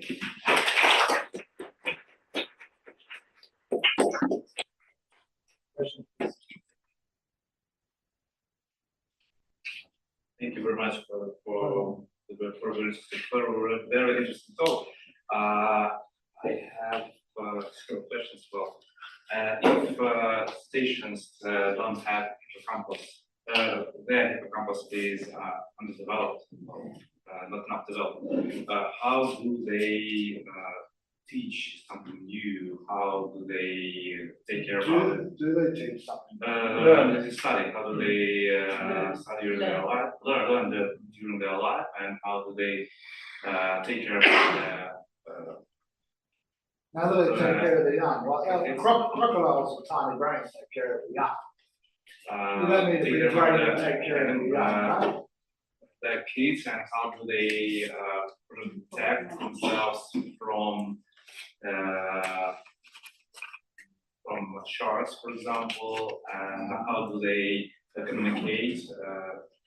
But most animals do those things. Okay, but You understand? Like, I don't know, wild rats have to protect themselves. Yeah, in groups, in I groups mean, and all that sort of thing. Yeah, well, there's social living rodents, and they protect themselves from invaders, and they've got tiny little brains. mhm. Yeah, so when it's often a thing about context with this argument. And when I have written a paper where I've gone through all these kind of things that people say, this is why whales and dolphins are smart. And once you contextualize all of those in a comparative sense, none of those arguments hold any sway. That's, you know, you can see it when you start putting all those in place. Mirror self-recognition. So magpies can do it. They have maybe a hundredth of the number of neurons of a dolphin. So why can they do it and a dolphin sort of not do it? Yeah, those you understand what I mean? When you put it in context, all those amazing things you hear about whales and dolphins aren't so amazing anymore. Okay, think. He's not convinced. One more question. Well, one more question. You have mentioned that humans also have a round-shaped brain, and maybe it can be explained with the need to connect the parts of the brain with a shorter. It could be explained that way, but you know, look, we're all of our bodies are subject to physical things in our environment. And so we've got a relatively large brain, yeah? So it means that a lot of our energy resource is going to go into feeding our brain. If we can lower the amount of energy we need to heat that brain, that's actually good in an evolutionary sense, because then we don't need to find so much food. Mm-hmm. And similar thing with the whales and dolphins, they're under a thermal pressure from the water and losing heat to the cold water. The rounder they make their brain, the less energy they have to get in to keep that brain warm so the neurons can function at the right temperature. That's my argument anyway. I understand connectogenesis and connecting things up, but then why doesn't the elephant do it? Yeah, you understand, and when you look at, if you plot brain mass against sphericity, most animals, as you get bigger, I forget now, something along that line, but then primates drop down from being like the other mammals down to humans, and so they as brain size is increasing in primates, it's becoming more and more round. They don't just increase they increase and become more round. And so it really looks like it's a way to save energy in this sense, which is an important thing for evolution. It reduces the surface area by about 10 to 15%. And that's quite a significant drop in surface area in terms of heat loss. Makes sense. Okay. More questions? This is a little off track, but since you are the one who's looked at so many animals, have you looked at penguin brain? No. Most bird brains are actually quite globular in shape. They're quite round. And remember, birds have a 40-degree body temperature. They're higher than mammals. And so their brain temperature is also quite a deal higher. So having quite round brains is actually probably quite good for them. But no one's looked at uncoupling proteins in I was the going birds. to ask for that. It's one thing that the company that used to make these antibodies has gone out of business. Unfortunately, Santa Cruz antibodies, they went out of business. Yeah, I haven't found I haven't found good uncoupling protein antibodies since then. Yeah, because that's what I was going to ask. That'll be interesting. But Even though the size is small, right, both in different temperature, yeah. the protein So expression. it'll be interesting to look at in things like in situ hybridization, gene chips, all that sort of thing. Yeah, but it's easier to make probes Yeah. comparable to antibodies. There's a group in Greece I'm working with that are making these probes, and we're playing around with rats, keeping rats in warm environments and cold environments, then doing in situ and seeing if the presence of these things varies in the warms and hots, to try to really show this is the mechanism by which the mammalian brain produces heat. We do have somebody from India, I told you, who went to Antarctica and got these penguin brains during COVID time. Okay. I need to convince him to give those brains to us to do this. So that's something. Okay, thank you. Yeah, two questions there. A thermodynamic question. So if you can put this on just thermodynamic rates, yeah. So everything depends just on the need to produce heat and to support the specific temperature of the neural system. Then there should be a clear relationship between the number of neurons, the average density of synapses, and the proportion of these glial cells that generate heat. So this is a three-way equation. Yeah, I agree. Yeah. It can be used to test these hypotheses, like theoretically to predict the number of cells for a certain species to measure its brain and to compare. Yeah, the difficult part is actually getting the specimens. So myself and Adil went to Greenland. We were there for a month and we got brains from 2 harbour porpoises that were being shot there. When I went to Iceland, I went on the whaling boats where they were harpooning the whales and got the brains straight from there. Most people collect brains from whales and dolphins, from ones that have sort of landed on shore and then died and all that sort of thing. Those specimens are not good. They're not going to tell you anything. And I know because I review all the papers from these, their staining is all over the place. It just doesn't make any sense. And it's because it's post-mortem tissue, the animals suffered and died and all that sort of thing, whereas the ones that I've got, that I've used, were animals that were killed specifically for well, not specifically for science, but the whales were harpooned for meat in Iceland, but I could get the brain within 15 minutes of the animals being dead and start to fix it. The harbour porpoises were shot for other reasons and for other studies, but we brought them back and we perfused them through the heart with paraformaldehyde, all within an hour of death. So I know the quality of the tissue that I had from those is quite good. Yeah, but you're right, it'd be great to actually get a whole bunch of different cetaceans and perfuse them and collect their brains properly and do the work properly. But because people think they're so smart, they don't like you to do that. Yeah. Sorry, you had a question?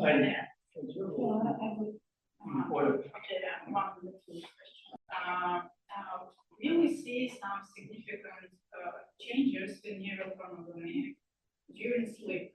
For example, one month, 12 months in life, or maybe in adult. In humans or in the cetaceans? Cetaceans, yeah. Cetaceans, yeah, it would be really interesting, but to get brains from baby cetaceans, it's hard enough with adults to actually see it. Yeah, but it would be great to be able to record it and do all those sort of things.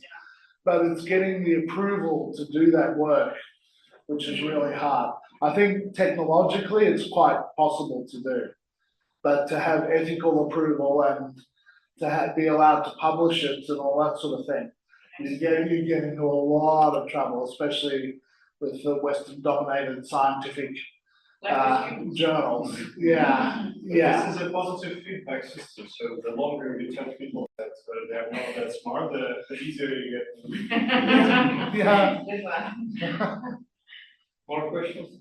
Did you get a brain from the Hippocampal porpoise? I've only ever had one that was from an animal that died in SeaWorld in San Diego. Okay. And it was gotten out of the skull 36 hours after and it died, so it wasn't a many years. Yes, because as far as I know, there are even different water temperatures. You can find it in balloon and water. Right, and they have but the size of their brain, the relative size of their brain and the range of water temperatures they live in match in that equation that I showed. So that equation was from a lot of previous data that people have published on the brain mass and body mass and those kind of things. So they fit as well. More questions? I have. Oh no, I was trying to get away with that. You know?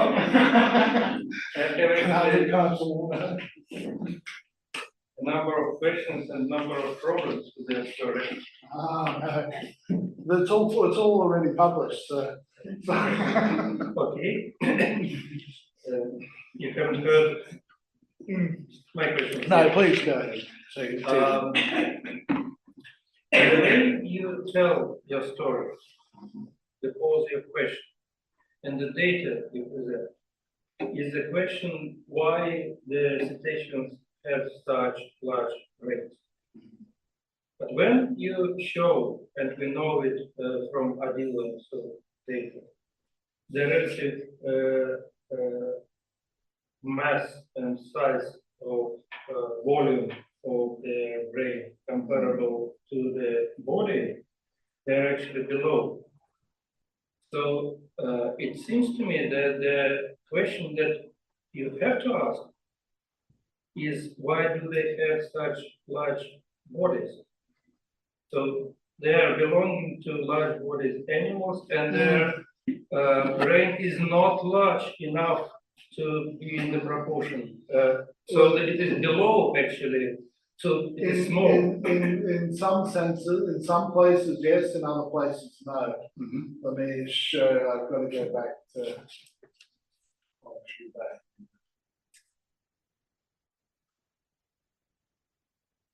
quite a few back. You'll see that some of them have relatively small brains compared to their bodies. Some of them have relatively large brains, and it's the whole scale in between. But then still, it is not a homogeneous group to ask the question why they have such large brains.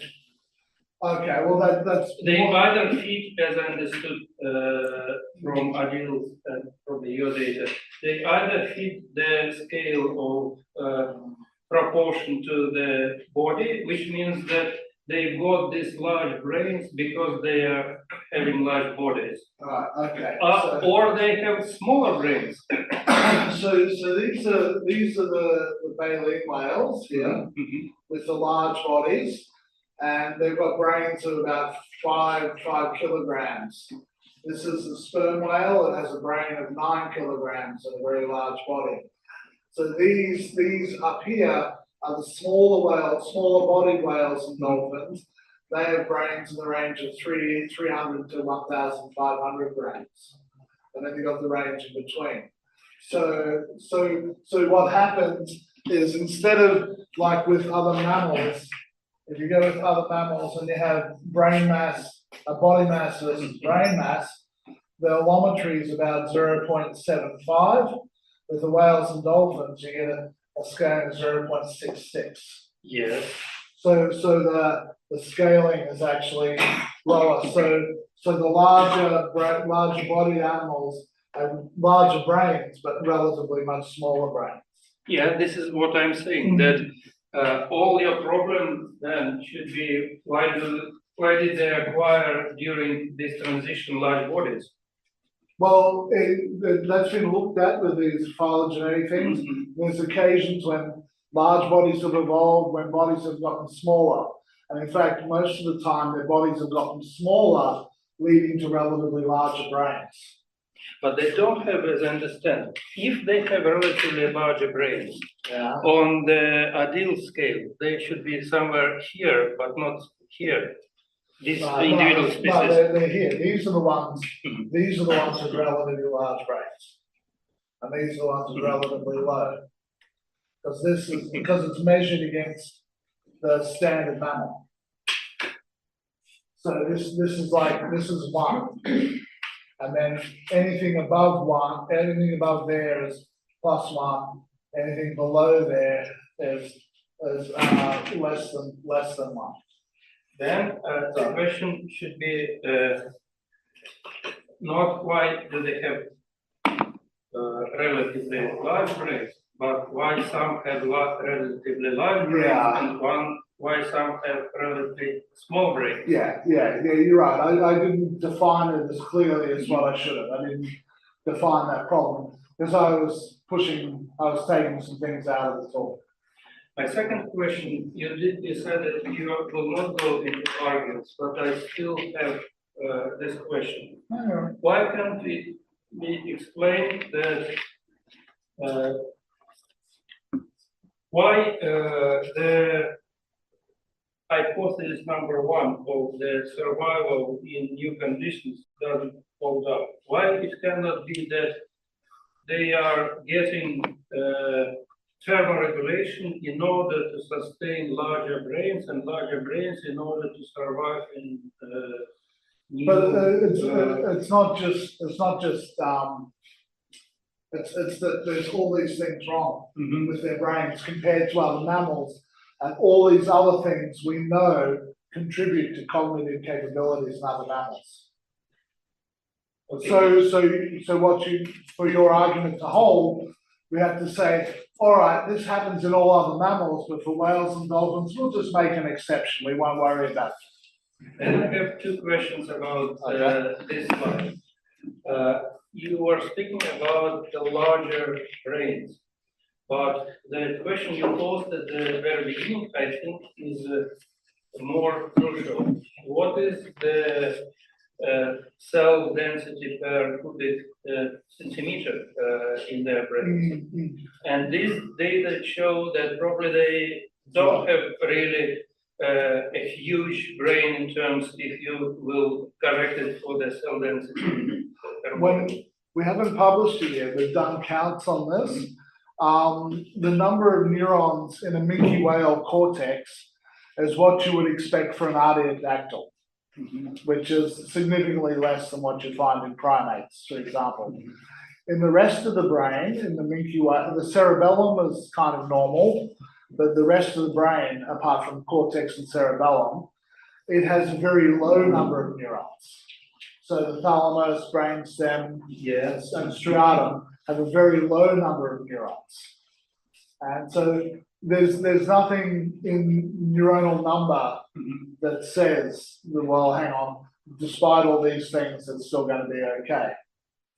But if you will make a, let's say, comparative evaluation for the some subcortical areas like hippocampus and cortex, what will be the relative number of neurons and probably complexity of dendrites, connections? So the relative number of neurons, so in the cetaceans, the numbers of neurons that have in their cortex are what you would expect for their brain size being related to the artiodactyls. It's significantly less than what you would find if they were primates. Okay, so there's significantly less there. But they don't have ridiculously low numbers, but because of their brain size, and it's a negative allometry, as you get a bigger and bigger brain, the density gets lower and lower. The other thing is that the branching in the dendrites is very small. So if you have a pyramidal cell like this, and you have the dendritic skirt coming off, in most other animals, it'll be like this. In the cetaceans, it'll be much smaller. So the amount of information that they can actually receive is very small. My final question, still, if they have the brains that large, even with the lesser density, and you present a lot of images showing that the neurons, particularly those glial cells, might be involved in thermoregulation. But what that means in terms of other functions of these neurons, after that they acquired so many of them, they are not idle, they are not boundless. No. So what I was saying is that all the, say in a minke whale, all the neurons can be recruited to produce heat.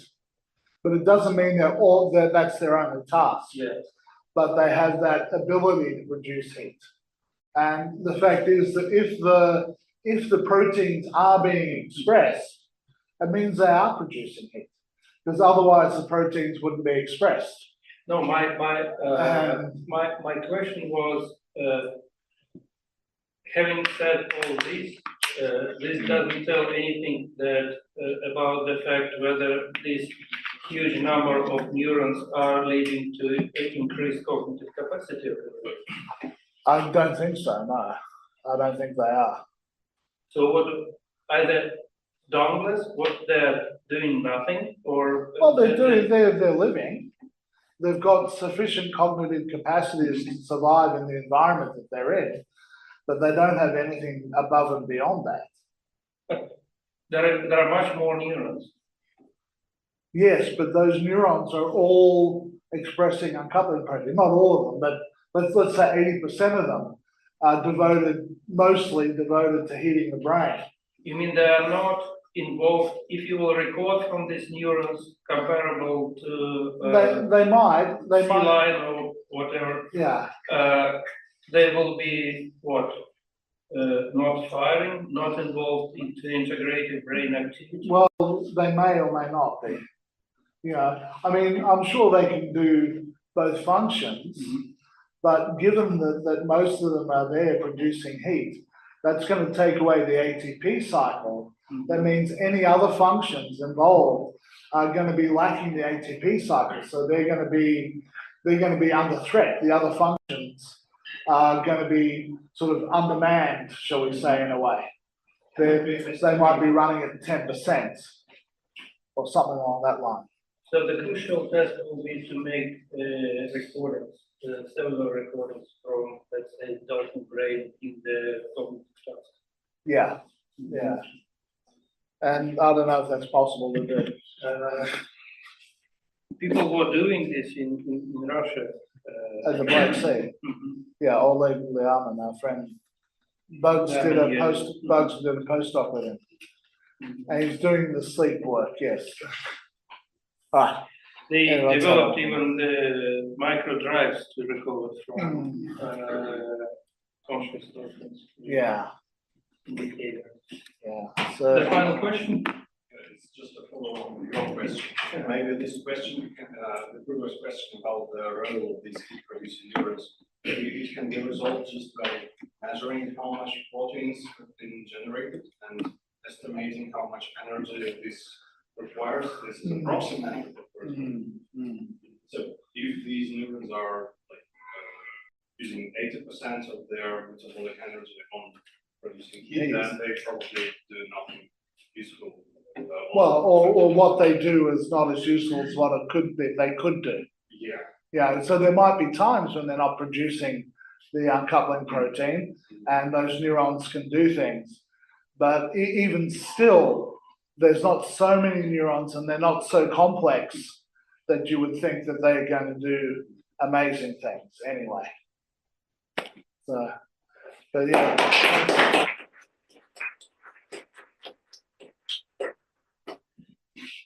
So we have our final talk.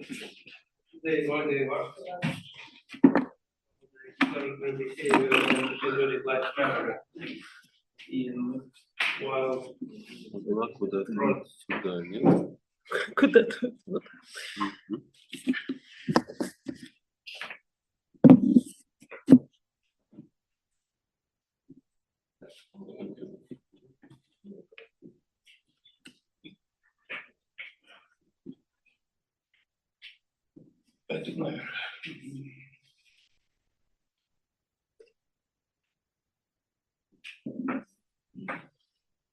Hello to everybody again, and I'm happy to give this talk today. And we now will switch to some smaller animals, and we'll talk about the rodents and their behavior. So, and I want to start my talk with this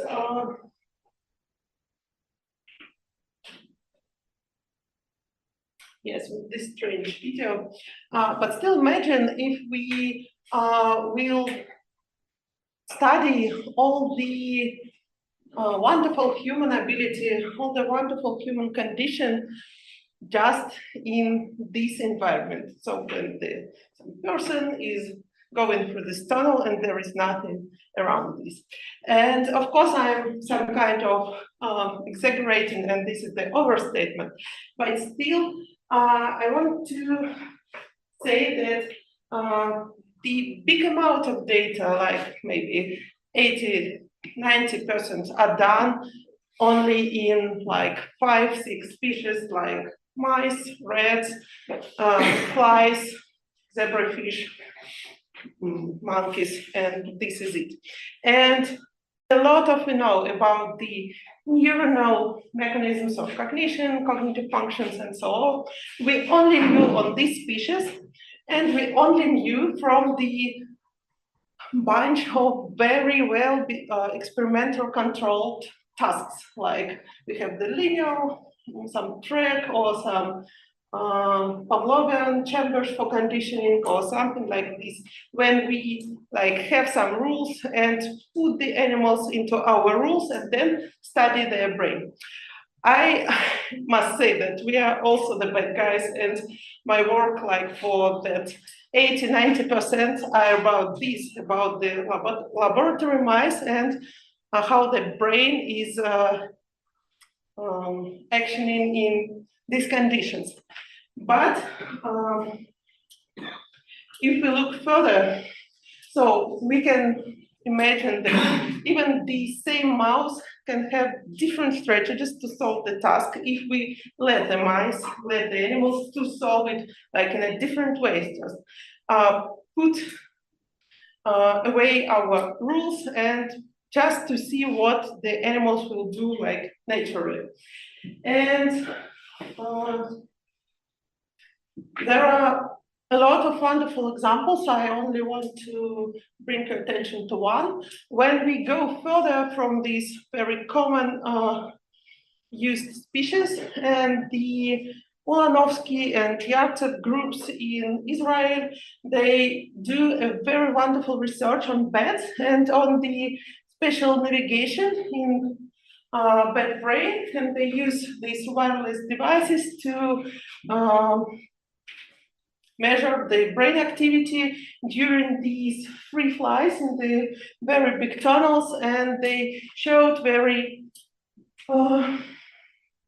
nice and intriguing data about the place cells, about how the place cells and place fields are organized in these big, more naturalistic environments, about how the hippocampus and hippocampal activity include not only the places, the distinct places in the space, but also the other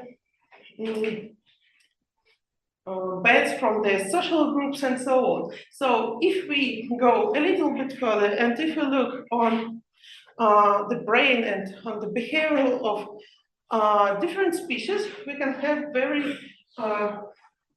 big insights of not how this brain of this lab mice works, but how the brain works and what are the mechanisms. So, and now we have all opportunities and approaches to go wider. I mean, so we can switch from the task-based approach, where we have the very strict rules, to the observational approach, where the rules are much wider and where we give animals some freedom to choose what to do. And I will talk about in the end of the task, or sorry, of the talk, how can we use the modern approaches to measure the behavior, to measure the neurodynamics, and to go a little bit wider, to extend our knowledge about the brain and about the neuronal mechanisms of the cognitive functions, not only for these 5–6 species from the right, but for the bigger amount of the different species. And first, I want to share with you a few stories, few works that we did previously, and we went further from the laboratory mouse to the rodents that live in the wild, that live in the natural environment, and we did this on the base of the Zvenigorod biological station. This is the biological station of the Moscow State University, and it is located not far from Moscow.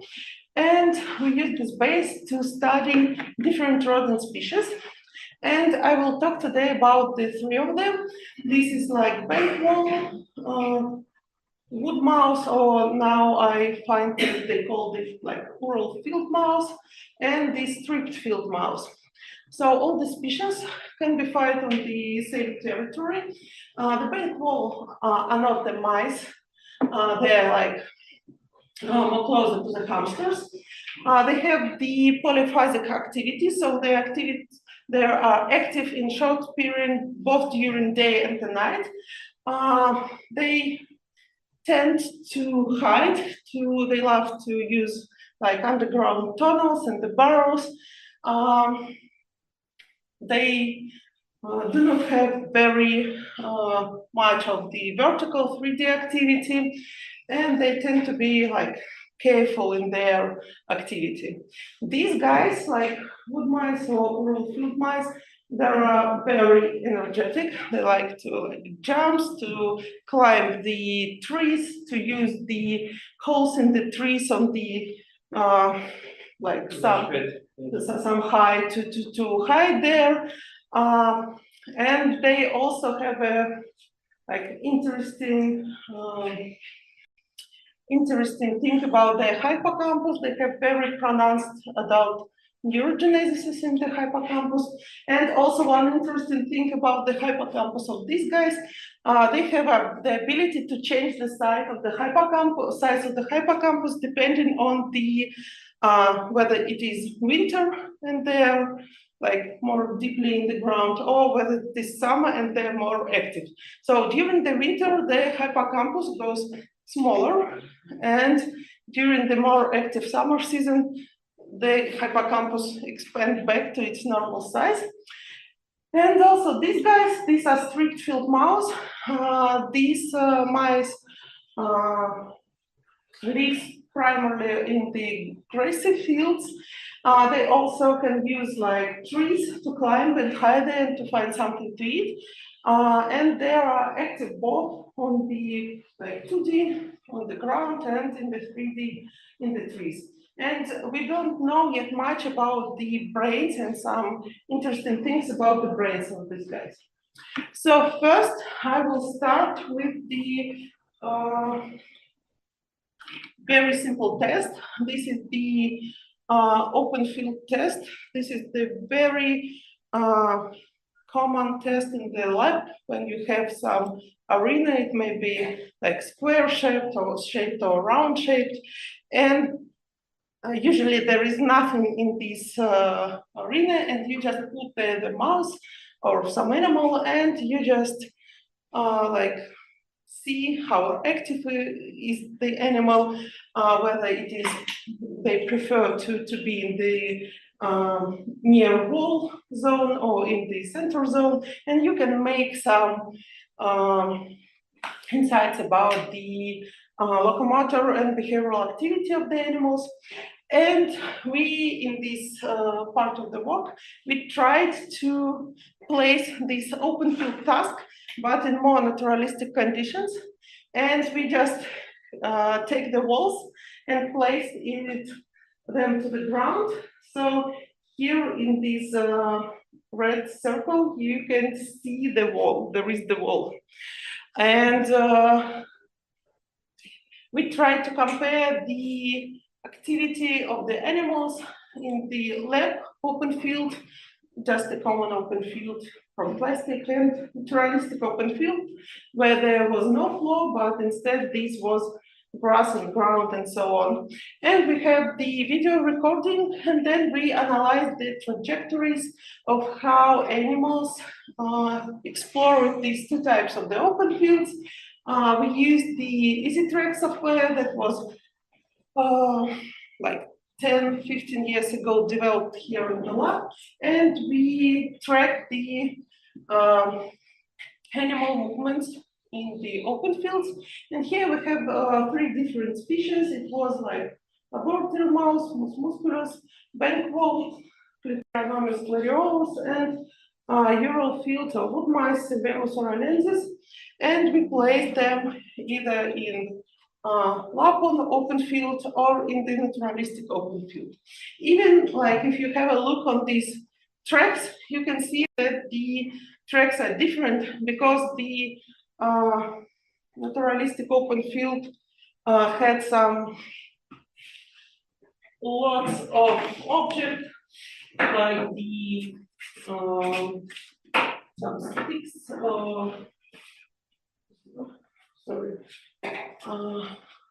like some sticks, some parts of the trees and so on. The track is aligned to animals to like go around this. And in this case, in case of the empty arena, they just prefer the near wall zone and have some walks through the center from corner to corner and so on.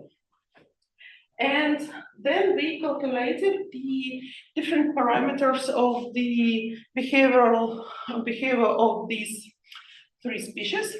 And here you can see LOF is laboratory open field, and NOF is the naturalistic open field on the ground. And you can see that lab mice were less active in this very complex for them naturalistic open field. They tend to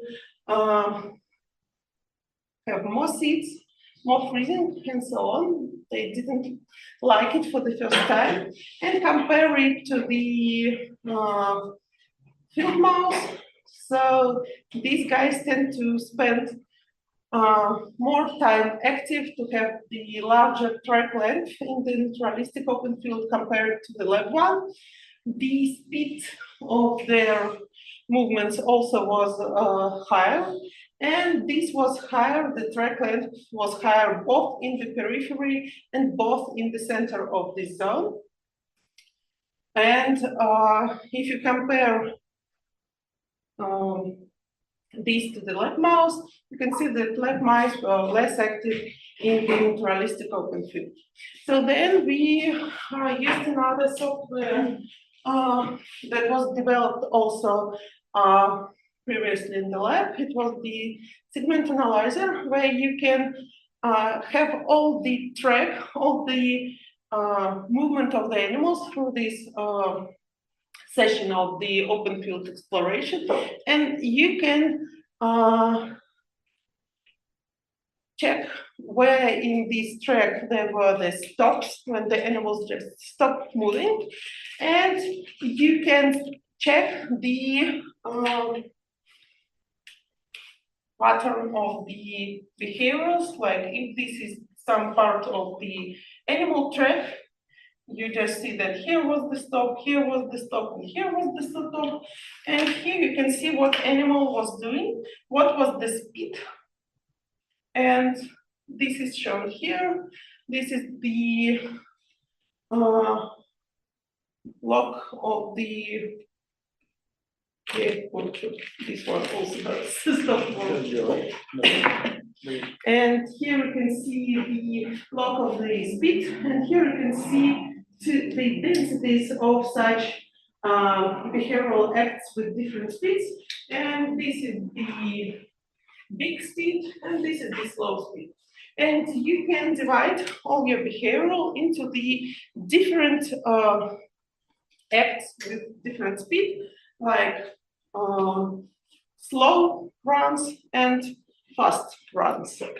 And there are stops between all these acts. And also we manually calculated the amount of different behavioral acts more complex like rears when the animal stands on their hind legs and the front legs are either in the air or attached to the walls. Sniffing, this is just when the animal moves their nose and sniff something, and grooming when they're cleaning themselves, and this is the type of the comfort behavior. And so here you can see the results, and you can see that there was decreased number of stops, both in the walls and field mouse in the naturalistic open field, is shown here. And also in field mouse, there was a decrease in slow runs, and there was a significant increase in the fast runs. So they tend to make less stops and to make a bigger number of some fast movements from one place to another place. Also, field mice have the increase in number of rears. They did the rears to get orientated to see what is going around them. And there was increase in sniffing in almost every species, but but you can see you can look on the lab mice that they started to sniff something interesting in this arena. Altogether, we show that if we place animals into these naturalistic conditions, we can see more complicated, more interesting, more complex behavior, and that animals that were taken from the wild conditions, they tend to explore these more complex environment more actively compared to the less complex laboratory open field. And maybe it is not so surprising, but still look at the lab mice, this is too much for them. This naturalistic, very complex arena is too much for them, and they start, oh no, we will sit, and we are a little bit afraid to go and to explore it in the same way as these rodent species. Oh, sorry, wild species.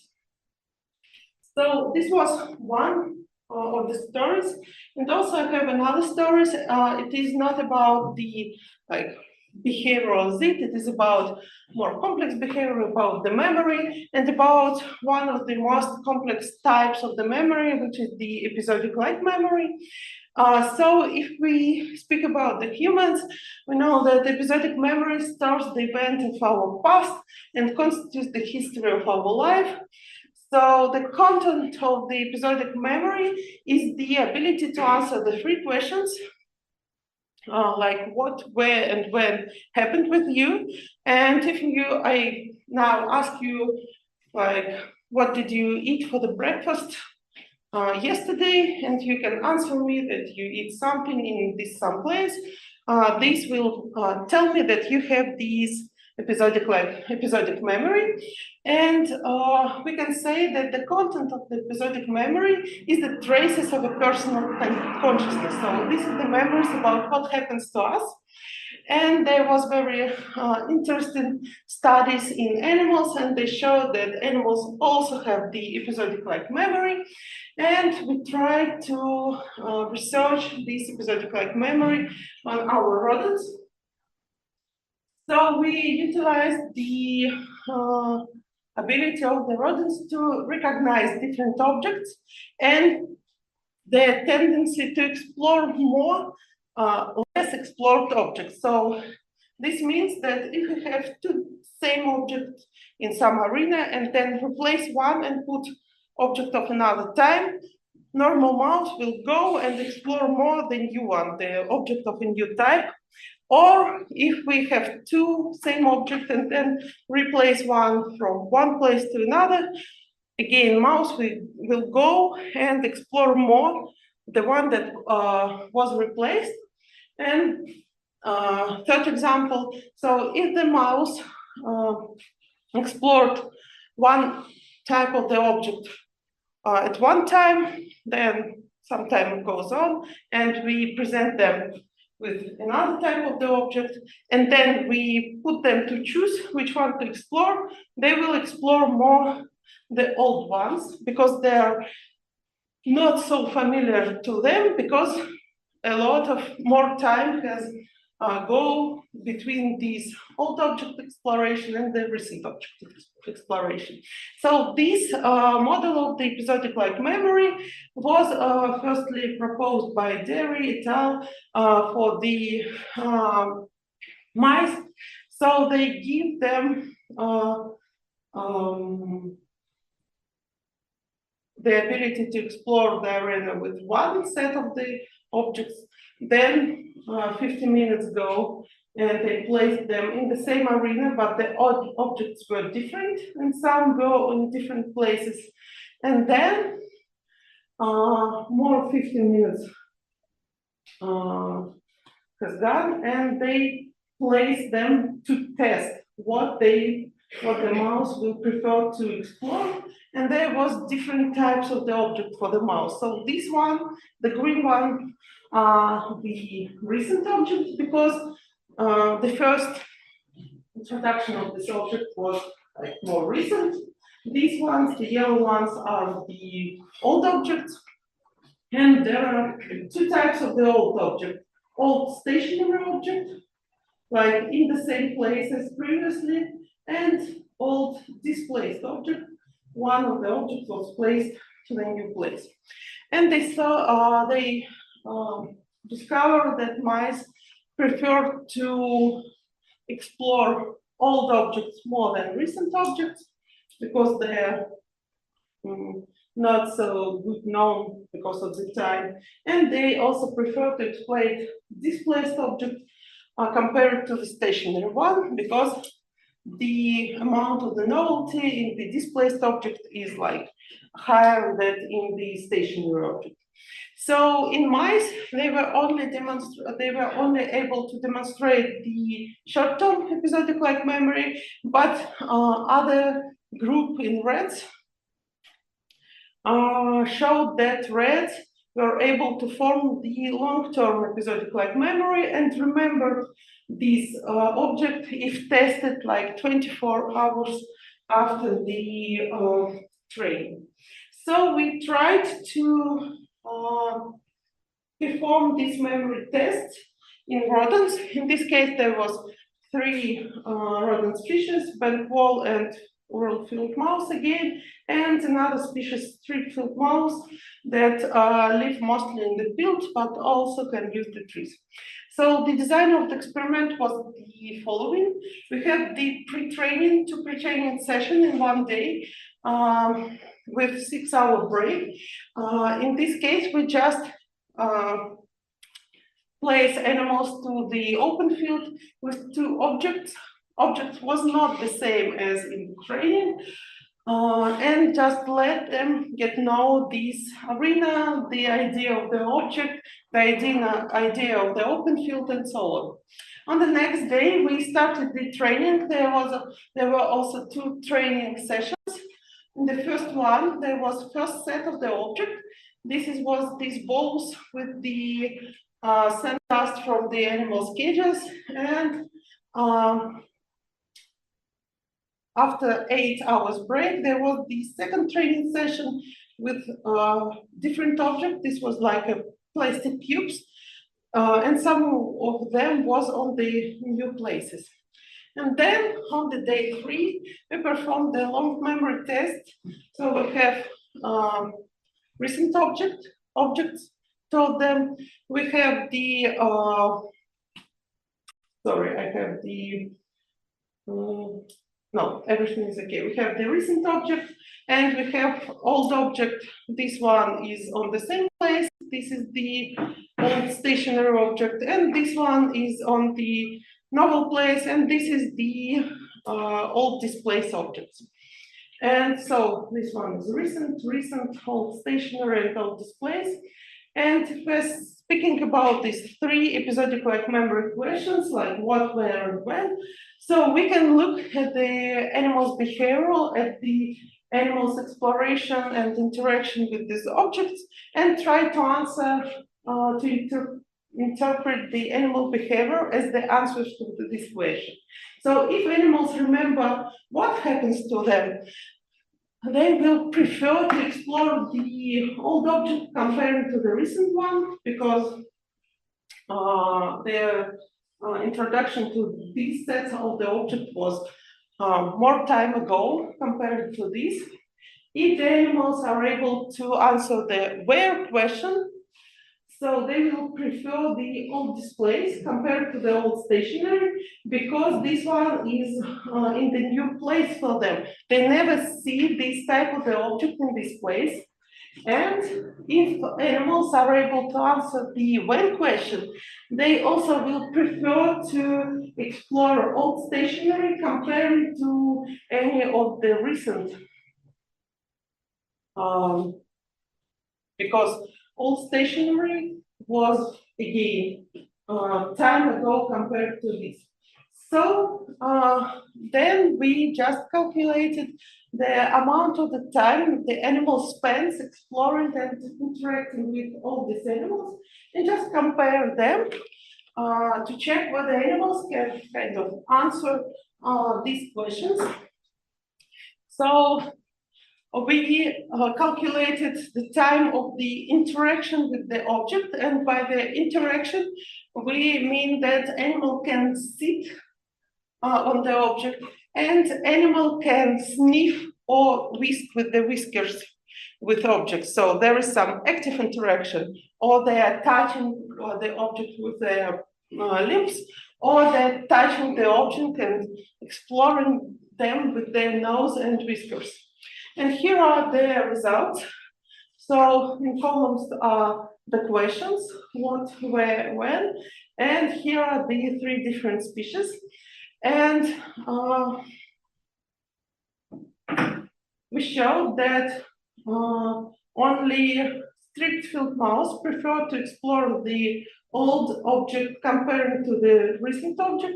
So only these guys were able to answer the what questions. This was not the case for the bent walls and for the Eurofield mouse. Then, if you look on the where questions, we showed that all 3 species was able to answer these questions, that they remember the place of the specific object, and they prefer to explore more the old displaced object compared to the old stationary that didn't change its place during the test. And then we can look at the when question, and we can see that, again, stripped-field mouse were able to answer this question. They prefer to explore old stationary object more compared to the recent. So stripped-field mice successfully retrieved all 3 components of the long-term memory, and we can see that, yes, they can form long-term episodic-like memory, because using their behavioral, they can show us that they remember all 3 components of this object situation, like what, where, and when happens to them, and what objects was in the arena at what time, and so on. So to make this a little bit clear, we just calculated recognition indexes by subtracting the old mean from the recent mean, how old displays or old stationary from the old displays, and then sum them, and so we get this recognition index.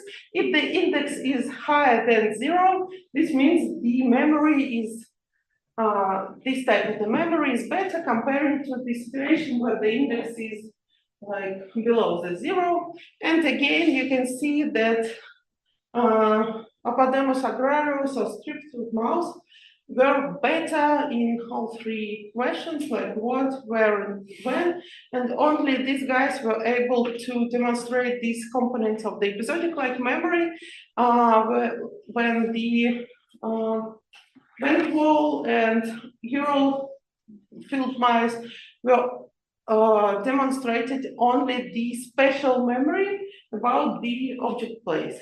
And again, this is significant because the laboratory mice in previous studies, they were only able to show the short-term memory. So short-term, yes, they remembered the type of the objects and where they stand, but they didn't consolidate this knowledge to the long-term stage and was not able to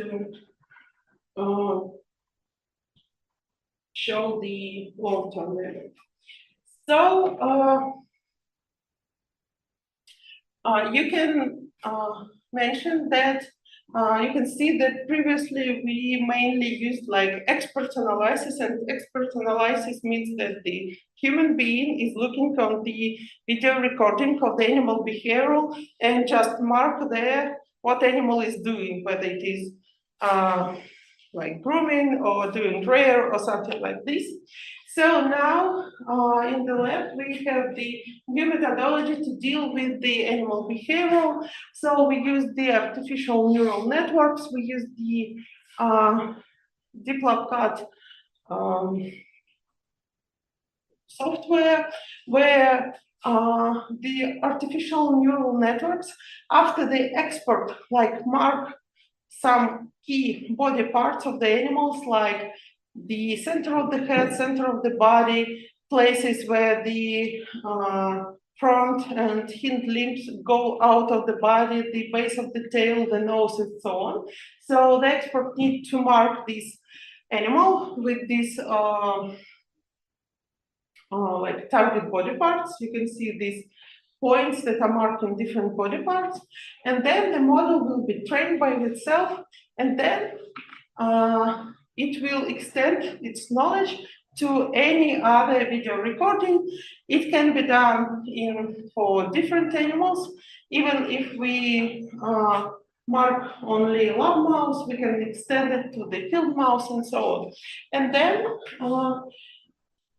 we also use not only the automatic body part marking, but the automatically recognition of the behavioral acts. And Victor, who is here, did this by himself. So you can see here the rears when the animal is standing on its hind limbs that were automatically identified from the whole behavioral recording.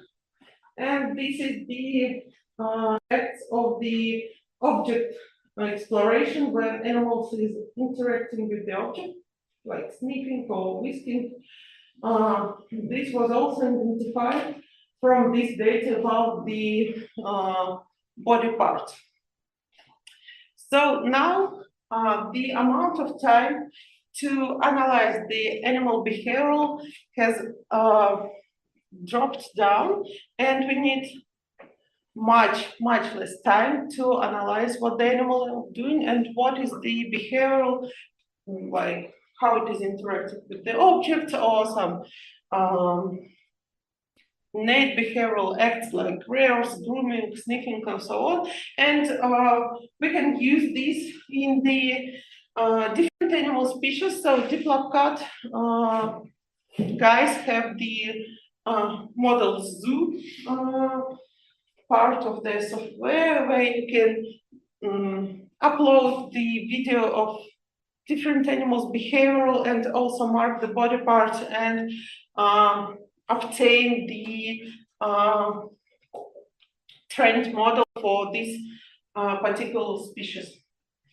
So this is the one part of the new methodology that can help us with the more research on different species. So other part that we use in the lab is the part of how to deal with the neuronal mechanism, and I will not go like deep into this because Konstantin Vladimirovich already said about the mediatory genes and about the CFOs. So I just mentioned that we use the mediatory gene CFOs or some other mediatory genes as the marker of the structural and neuronal activation. So here you can see the home cage control. This is the mouse that didn't have some novel experience. It was just taken from its home cage, and then we look inside the brain, and you can see almost no expression of the syphilis, and compare this to the learning situation. This mouse was trained in the Pavlovian peer conditioning task, where they have the food shop in some new environment, and you can see the amount of the neurons that are expressing syphilis now all over the brain. So we can do it all over the brain by the serial brain slices. And the good things about this is that the syphilis and the mediator genes are quite conservative, and we can do it in the different species. And also a very brief example of this. In this case, our colleague Marina Vyskachova and her student from the biological faculty, they compared the syphilis expression in the bank wall and in the laboratory mouse. In this situation, these animals were placed into the open field. One open field was empty, and another situation, in this open field, there were bowls with some nuts. And animals like to eat these nuts, and then they collected the brains and calculated the number of the positive cells. This is the CA3 of the hippocampus. So, and you can see that the expression was not the same, expression patterns was not the same in the lab mouse and in the bank wall. So you can see that in the bank wall there was the significant increase in the number of syphilis cells in case when there was the open field with the food. Compare this to the empty open field. This is here, and the other situation was in the laboratory mouse. In this case, the CA3 was more active for the empty open field, but not for the food. And I just want to use this example as to show the idea that we can use the immediate genes as the marker of the neuronal activity, and we can use it to look inside the brains of different animals after some novelty, some novel behavioral tasks, and so on. And the final thing that we're starting to use in the lab, also in the wild rodent species, is the in vivo optical registration of the calcium activities in freely moving animals. For this purpose, we use the miniscope. This is the very, very small microscope that is attached to the skull of the animals, and we use the genetically encoded calcium indicators, so they start to produce light, to fluoresce, to produce fluorescence in case if they are, if the ions bind to this indicator, and we can see the activity of the neurons, but by our eyes. So when the light goes up, this means that this particular neuron was activated, and we implant some small lens inside the brain. We can reach almost any structure of the brain, and we can see up to several hundreds or even 1,000 of the neurons at the one time. The animals have only these small robot. Wire. Sorry, thank you. The animals have only this small wire, and they can show the normal behavior, and we can perform the long-term registration of the very same neurons. So this is the example for different days, like 1, 2, 3, and this is the same focal plane and almost the same neurons that we can register and then compare them. And for now, this technology is very good established in the lab on the lab mice, but we're starting to test it in the wild rodents. And this is simpler technology when we do not have the cellular resolution, but only collect all the fluorescence from the brain. But still, we tried it already on the bent wall. This is the wall that is exploring the open field and the object, and we are registering simultaneously the activity of its hippocampus and retrosplenial cortex. So altogether, I wanted to share with you some stories about how we study the wild rodent behavioral memory, and I think that we can use this approach that we use in the lab to some and extend it to different species that is not the rodents also. And so what do we propose? That we can have standardized but adapted to the environment conditional behavioral tests for each particular species, and we think that the naturalistic open field, when the environmental conditions are very personalized to the distinct species, and naturalistic novel object recognition are the good candidates for that.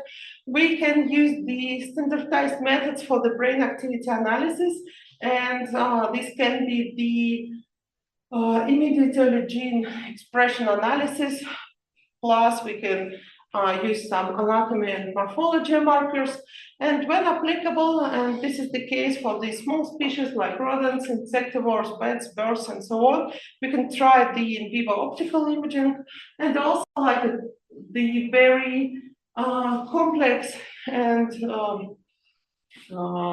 case, but very interesting case is the to test the memories, and still we have the classical models made by Nicola Clayton, where they use the naturalistic food choices of different animals to check the ability of these different species to form the episodic like memory, or we can use some models based on the object recognition.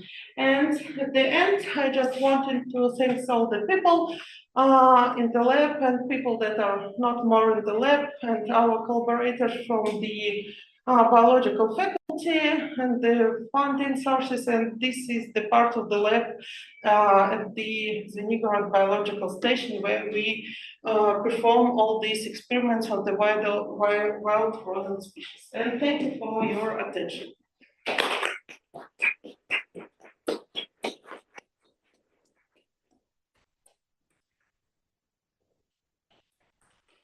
Questions?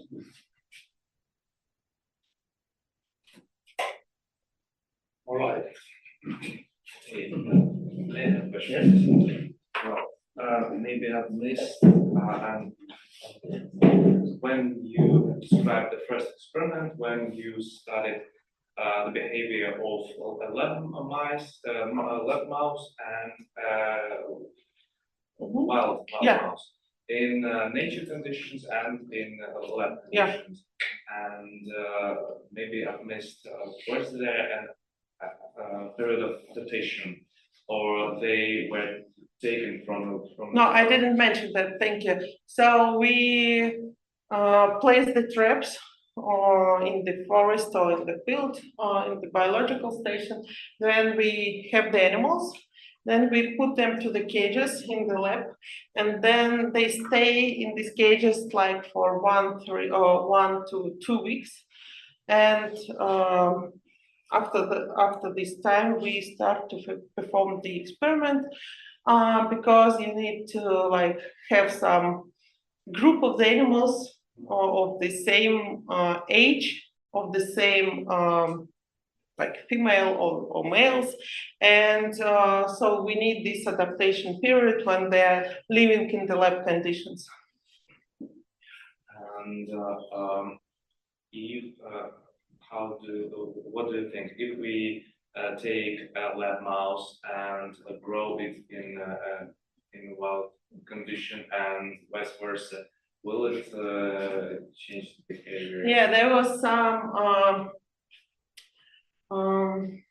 such studies in the lab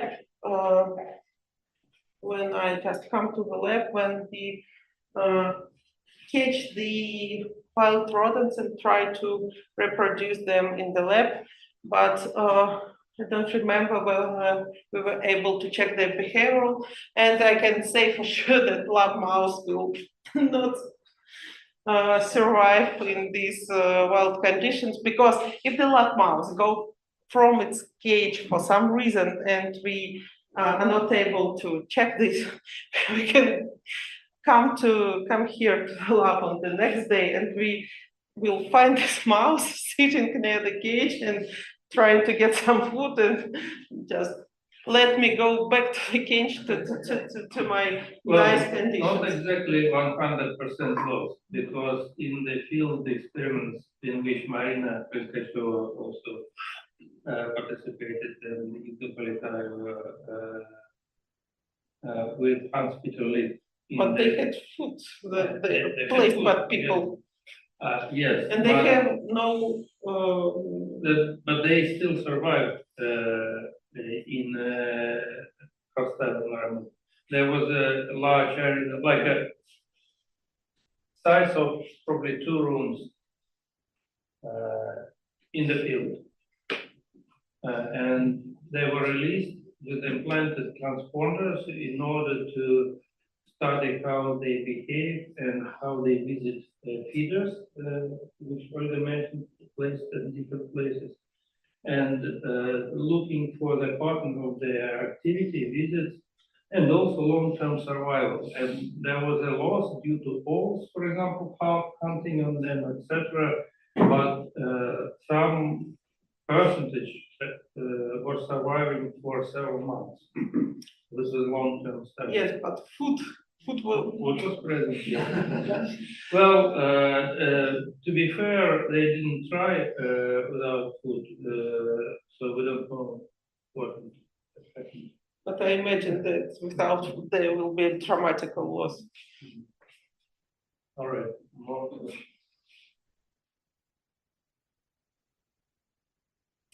No? Then let's think.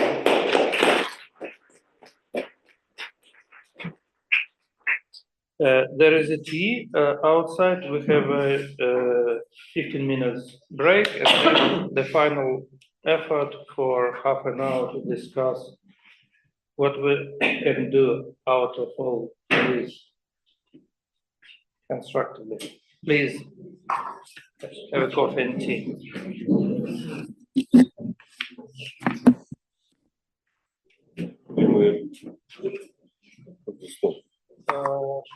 Не знаю, мне кажется, что Recording stopped.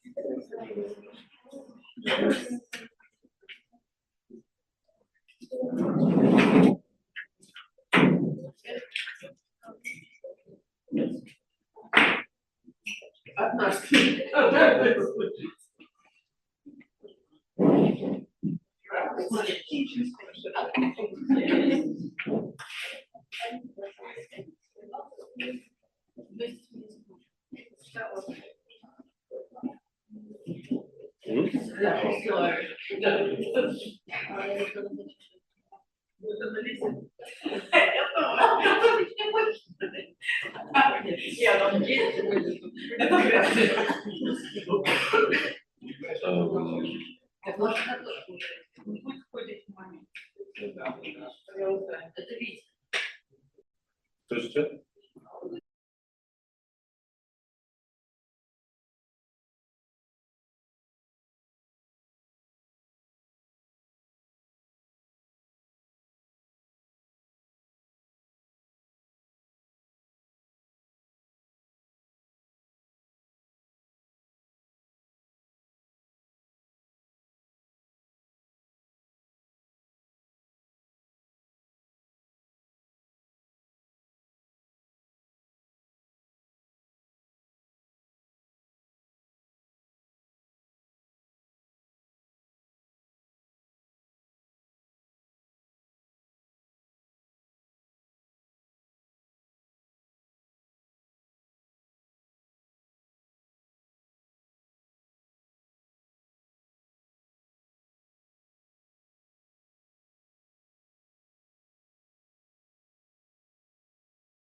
Yeah. No, to be honest, I've enjoyed the weather. Okay, so let's only minutes. They're always 15 This is why I'm more or less planning for me. I have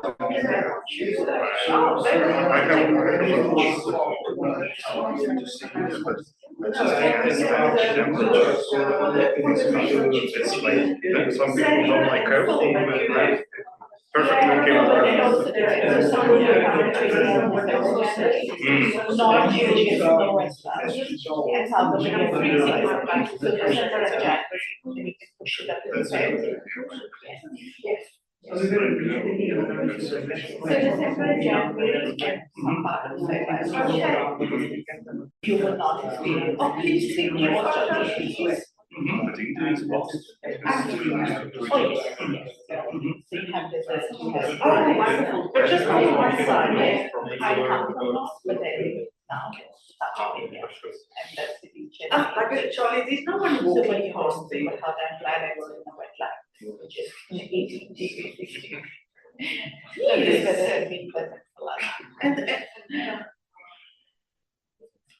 okay.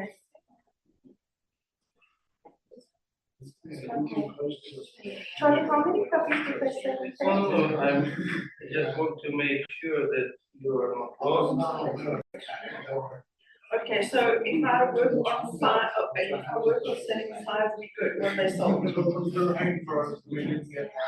So now. I'm not that worried, but I'm still like to take. Yeah, okay, so now I'm going to sell,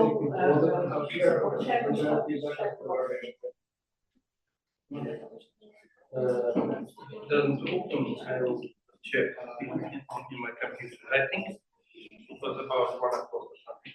Yeah.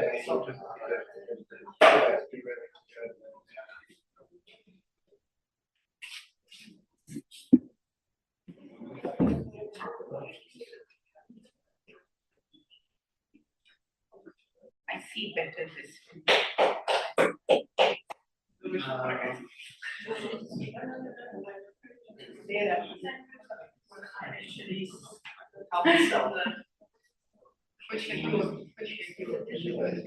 Thank you, so, Charlie, please never stop being the voice of reason.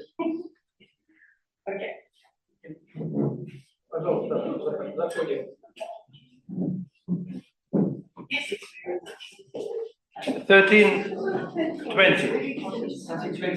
13:20.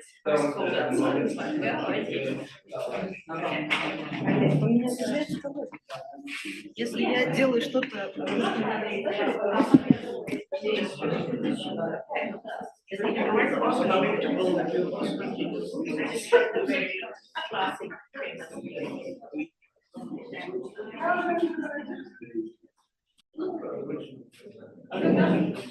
we know you're going home shopping. You're waiting for me to come back.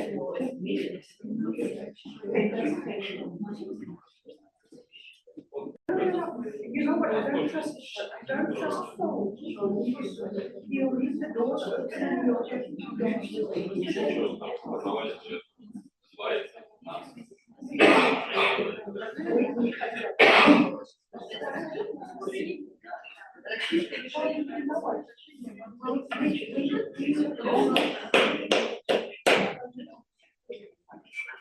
Final effort.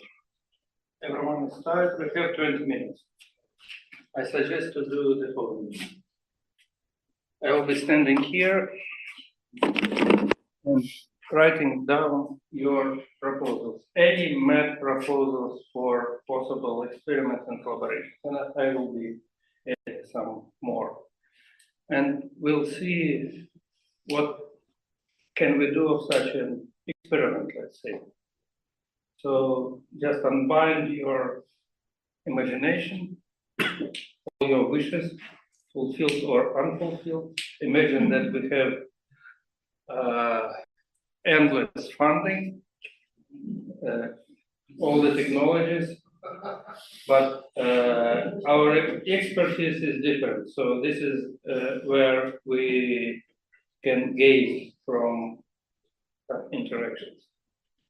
So what kind of projects? Let's say we are To frame it a bit differently, we're discussing the idea of establishment of BRICS neuroscience society between the different countries involved in BRICS and even BRICS Plus, including South Africa, India, Russia, China, Brazil, but probably more. And let's imagine that we will have call for grant proposals. Taking our expertise, or probably thinking of the expertise of our colleagues from other countries, what kind of an important novel research can be suggested? I can start with one. Yeah. Okay, I really liked the last talk. I really enjoyed it. I wasn't sleeping, I was just but the fact is, across all the BRICS countries, there's so many different species, small mammals. So your work is really related to small mammals. We can't put an elephant, Yeah. right? We can't put an elephant. But the small mammals combined together with the neuroanatomy and neurophysiology would be really interesting across species. So I know the guys in Brazil are very interested in rodents. We've got plenty in South Africa, some that are subterranean. We've got animals like the elephant shrews that have bigger than normal hippocampi, and they have all the things. Obviously, in India, working on wild animals is not so easy, right? But in China and Russia, you've got so many different environments with different species. It'd be really interesting to put that with the behavior, like you guys have done, that behavioral assays that you've got really worked out. I think that would be really interesting.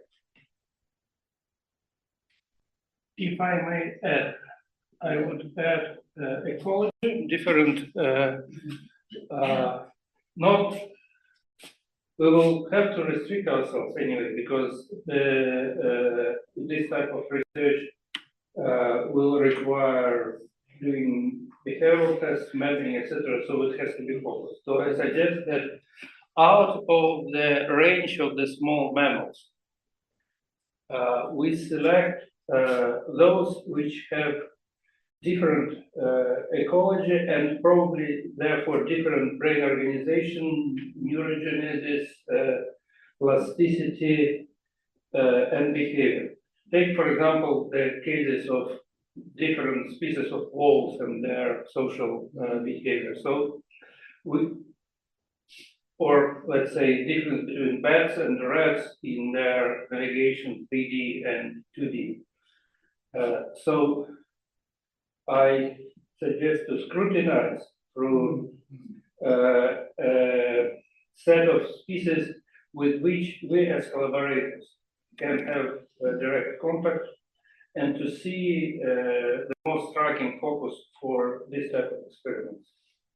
Yes, absolutely. For writing a grant, you've got to be very specific about the species and the reasons why. I mean, I know of caught rodents in the deserts in Saudi Arabia, to the rainforest in the Congo, and we've got Brazil with different lineages, but it's all similar sizes. And that sort of thing. It could be really interesting.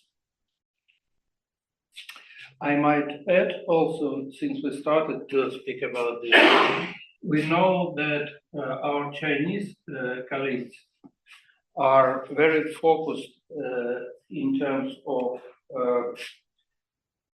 converging different technologies in Chinese neuroscience on metacognition, on the idea of mapping the brain at the cellular level, but at a large scale, to see how individual neurons and groups of neurons are connected to each other within the brains of mice, monkeys, at least these two species.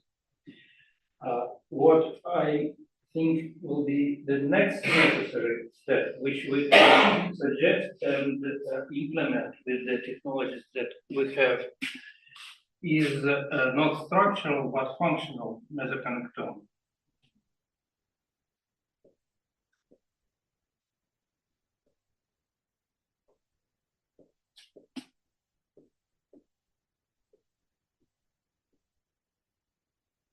By this, I mean if we take a particular animal model and then we can expand it to comparative analysis. This is a part of my idea. But let's say we can take the mouse.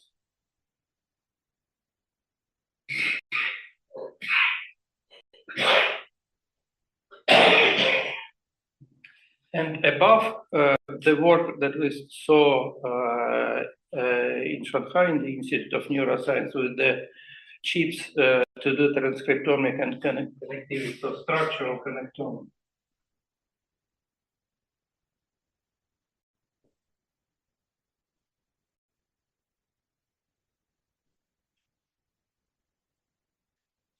We'll use a functional task for the mouse. So some kind of functional load, cognitive load, which will mobilize the activity of the connectome.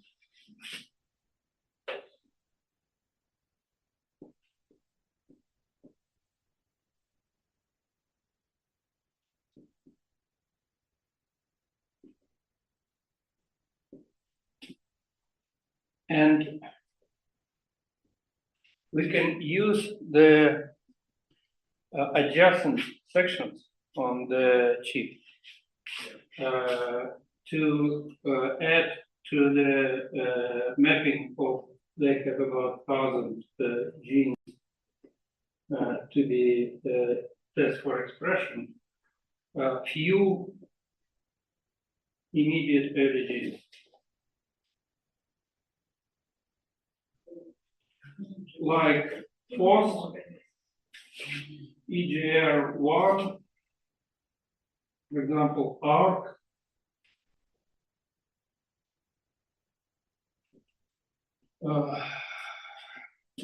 and PASS. I think that not more than this. I think they're getting up to 20,000. Yeah. Really, then they probably already have. Yes. They probably have 20,000 is more or less the amount of genes expressed in the mouse brain. Exactly, yeah. I think they've got that, Mhm. even with humans, they've gone way too high. Yeah.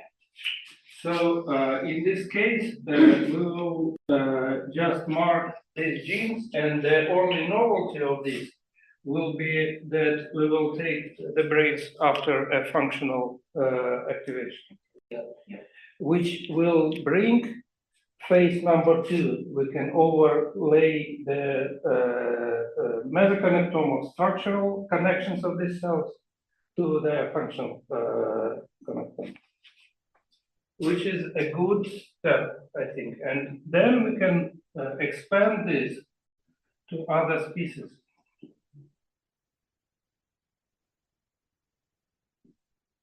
With other species, I don't know whether it is necessary to do the chips, but we can do a simpler thing, which be just related to this framework. We can do the same type of functional load,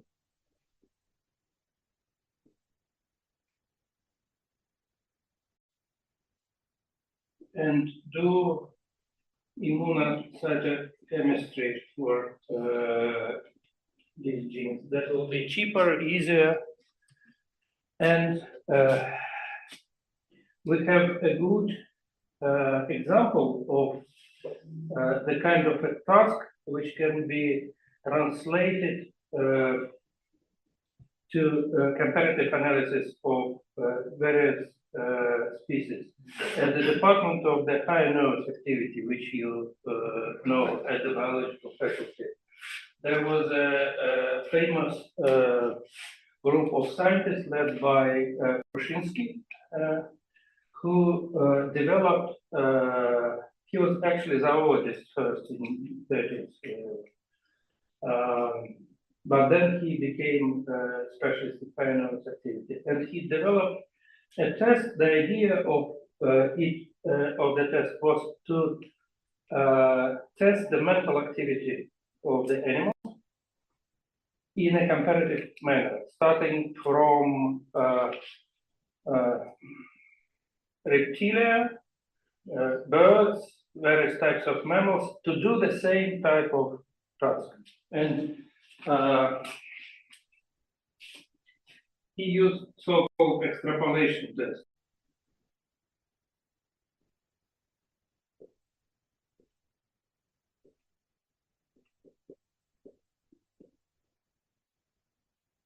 Where the animal is sitting and observing an object which is moving and then goes behind the screen, and the test is to see whether the animal will orient and go to see whether the object will appear on the opposite side of the screen, whether it can do this extrapolation behavior.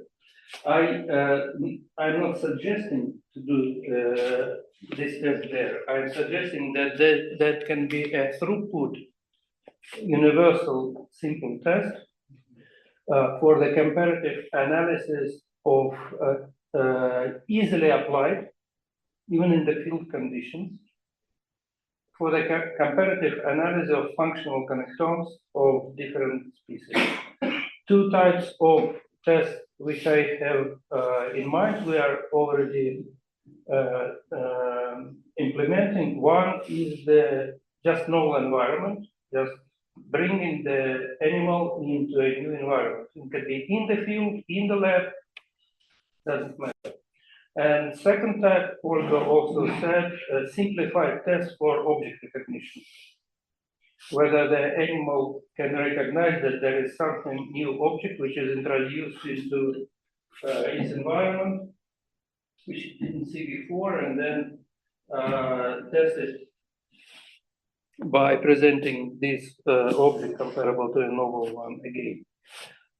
The advantage of both tests, that novelty is a new environment, is universal factor, cognitive factor, which mobilizes all the cognitive apparatus, functional activity. It can be done again in actually much wider range of species, all vertebrate species, more or less. But mammals, definitely small mammals, actually in large mammals. It is fixed in time, so you can do it, let's say, for 10 minutes, and we know that it is enough first to record the behavior and to see how the animal is doing it. Second, to see the induction of functional activity in the brain. So something like that. So if we will use the same test in the laboratory conditions along with the transcriptome analysis of structural connectivity, we can then extend it to other species and compare the functional connectomes. So we will have the comparative of cognition, behavior, and functional anatomy. These two things kind of go together. One and two, they kind of go together. Which Project one and project two. Yes. Probably they are more or less along the same line. Therefore, I started thinking about this one.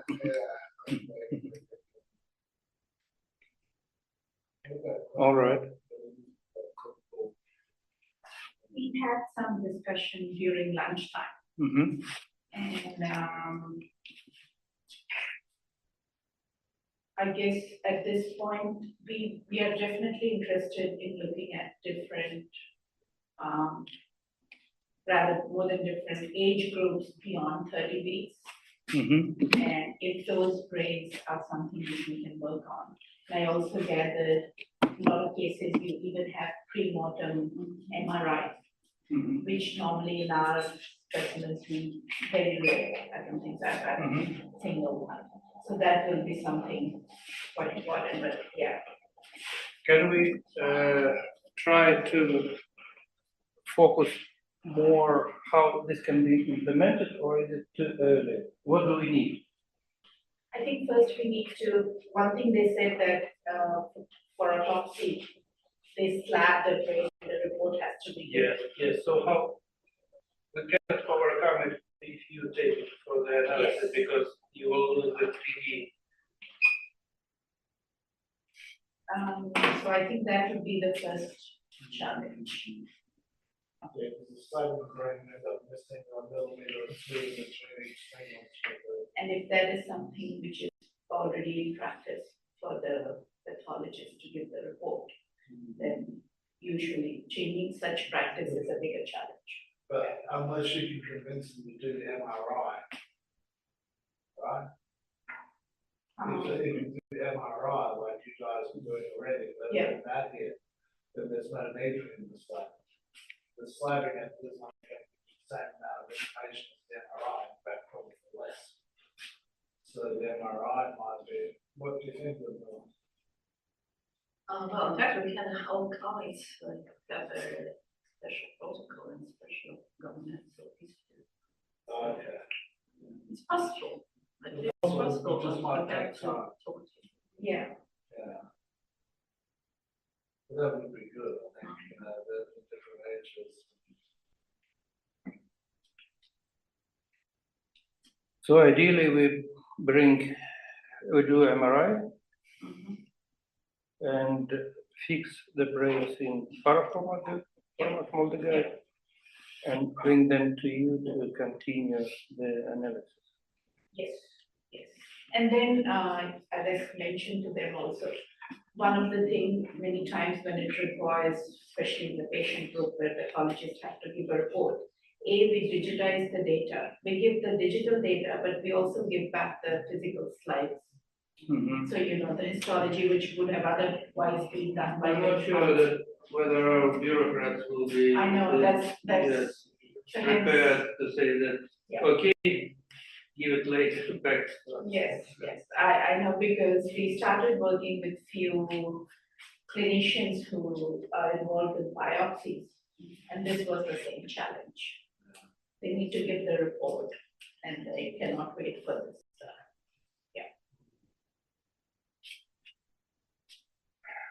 Two more things which I had in mind Yeah. concerning the unique work you do.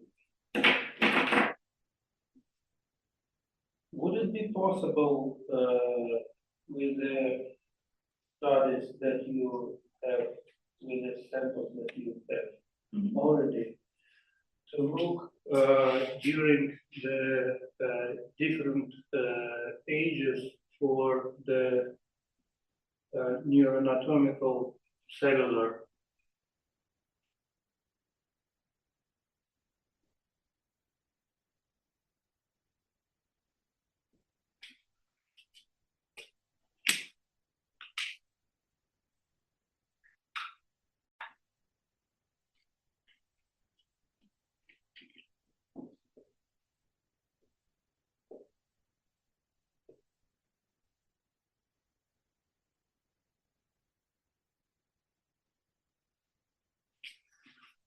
heterochrony in brain development.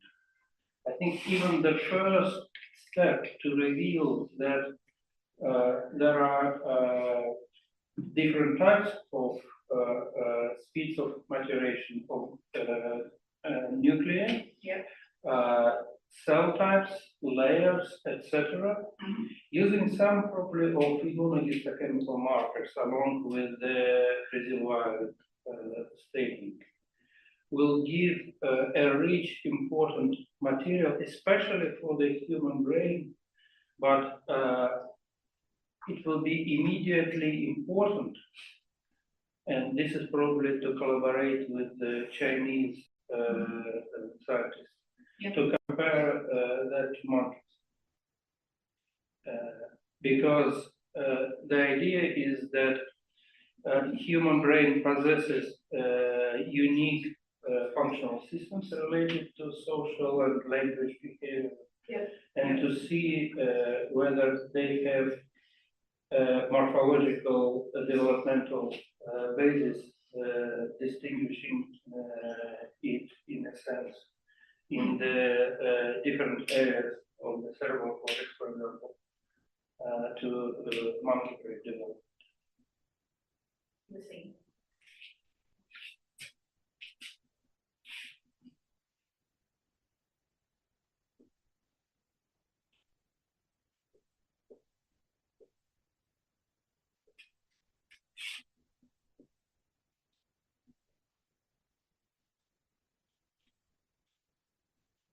So when you talk about markers, you have to talk about glia.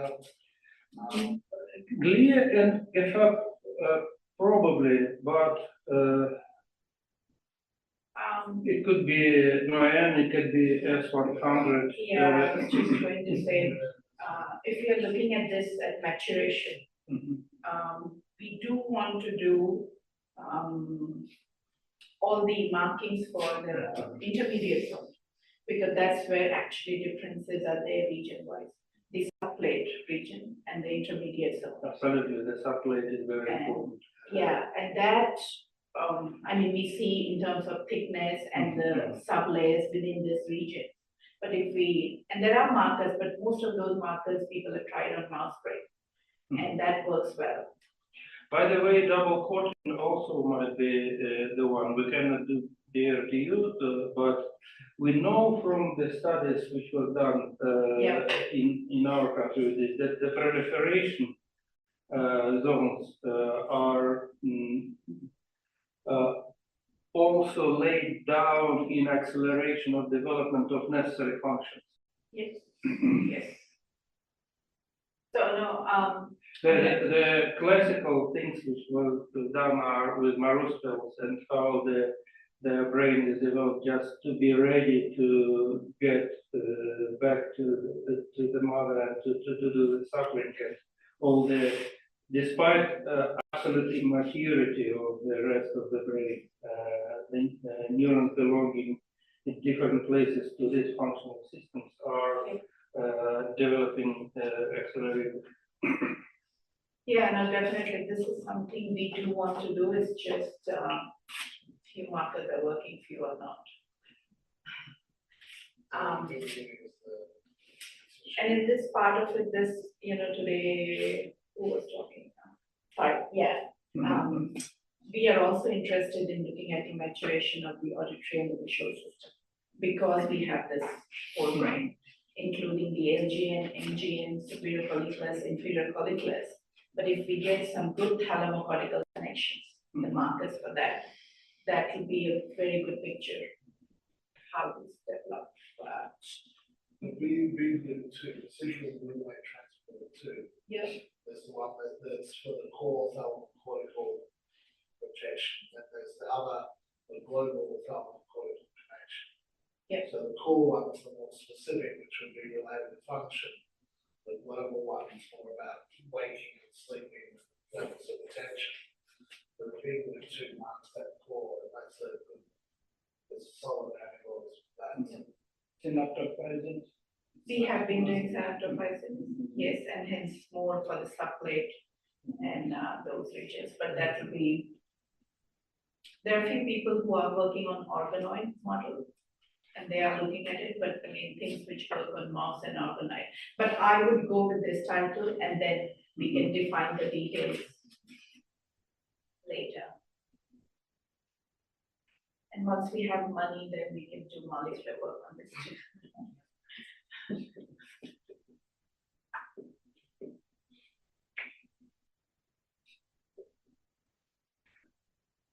One more idea which I had when you were telling what samples to use during lunch, and how soon after that do you have the adult, for example, breaks, and do you know the conditions of death? Yes, yes, You yes. have all the medical Yes, Yes, and usually these entire feeder specimens, I would say, doesn't take more than an hour or two to go into the fixated, because that's the time. If they know it's a medical termination, they try to get the consent beforehand. But if it's an intrauterine death or something happened on spot, then, but yeah, usually a couple of hours it goes into fixated state. Because one thing which I wanted to do, and we tried even, but not at the level of your scale to do, is to look at the how to make it more focused. So look at the cellular markers of cognitive circuits and cognitive abilities in the human brain, using also immediate early genes. We know that they're expressed, and we know from all that we've done before in different species that if there are some cognitive loads, you will see it in the neurons which are involved.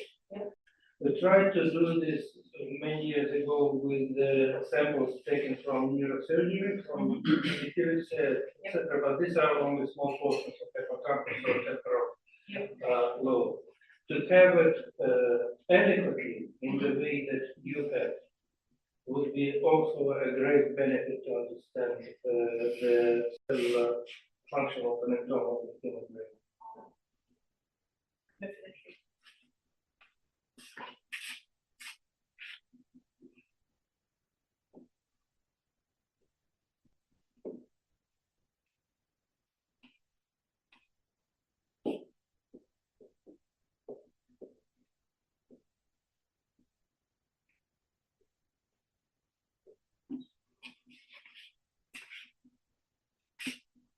More ideas? No? It's a wish list, imagine a lot of money. No. You can Water suggest anything you restriction. want. Yeah, anything you want. We don't have money yet.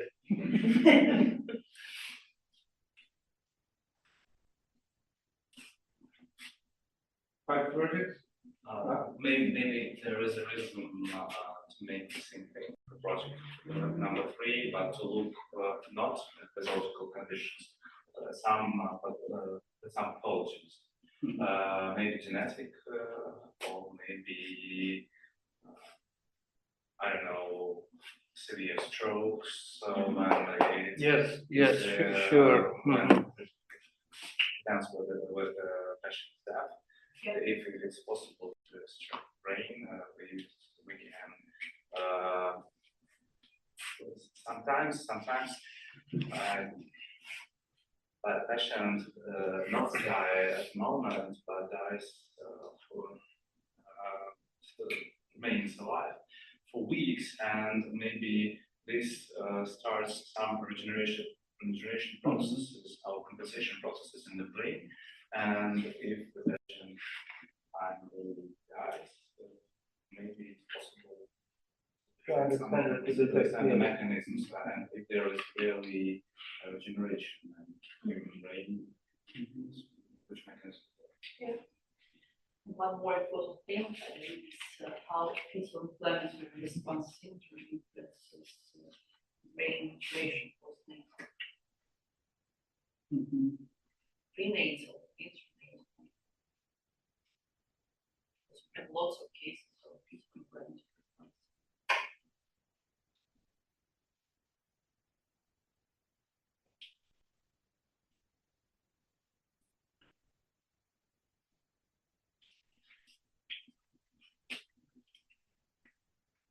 Out of minutes, so whole brain, whole human brain is staying out of minutes. Yeah, that's my list.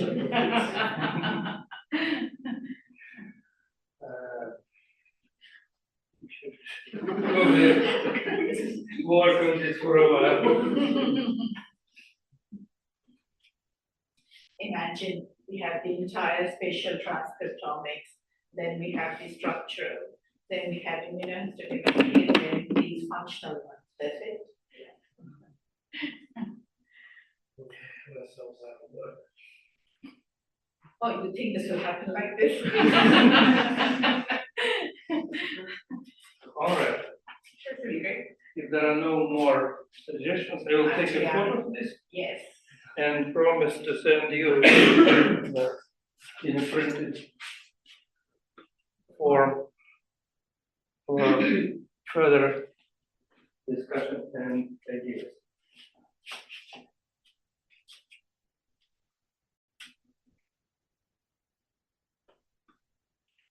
And with this, I would like to think of. Is everyone here is familiar with the BRICS idea, Probably not, because I was telling about it to people at my institute. Could you tell a few words? You will be the best person to do this. So the idea was that the BRICS as a group, let me start.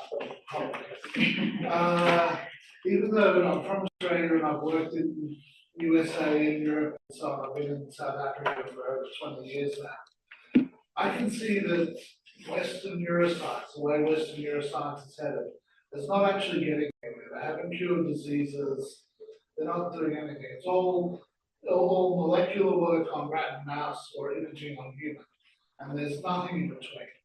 And the fact is, no diseases are getting cured. And the pressure from the front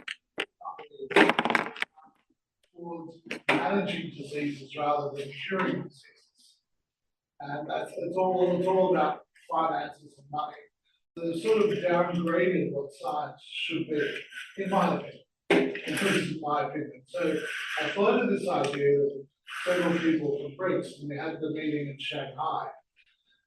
And after that, we came out with like 4 or 5 things that we wanted to achieve. One was to start a BRICS Neuroscience Society that meets on a regular basis, either every year or every 18 months between the different countries. 2 was to start a BRICS Neuroscience Journal.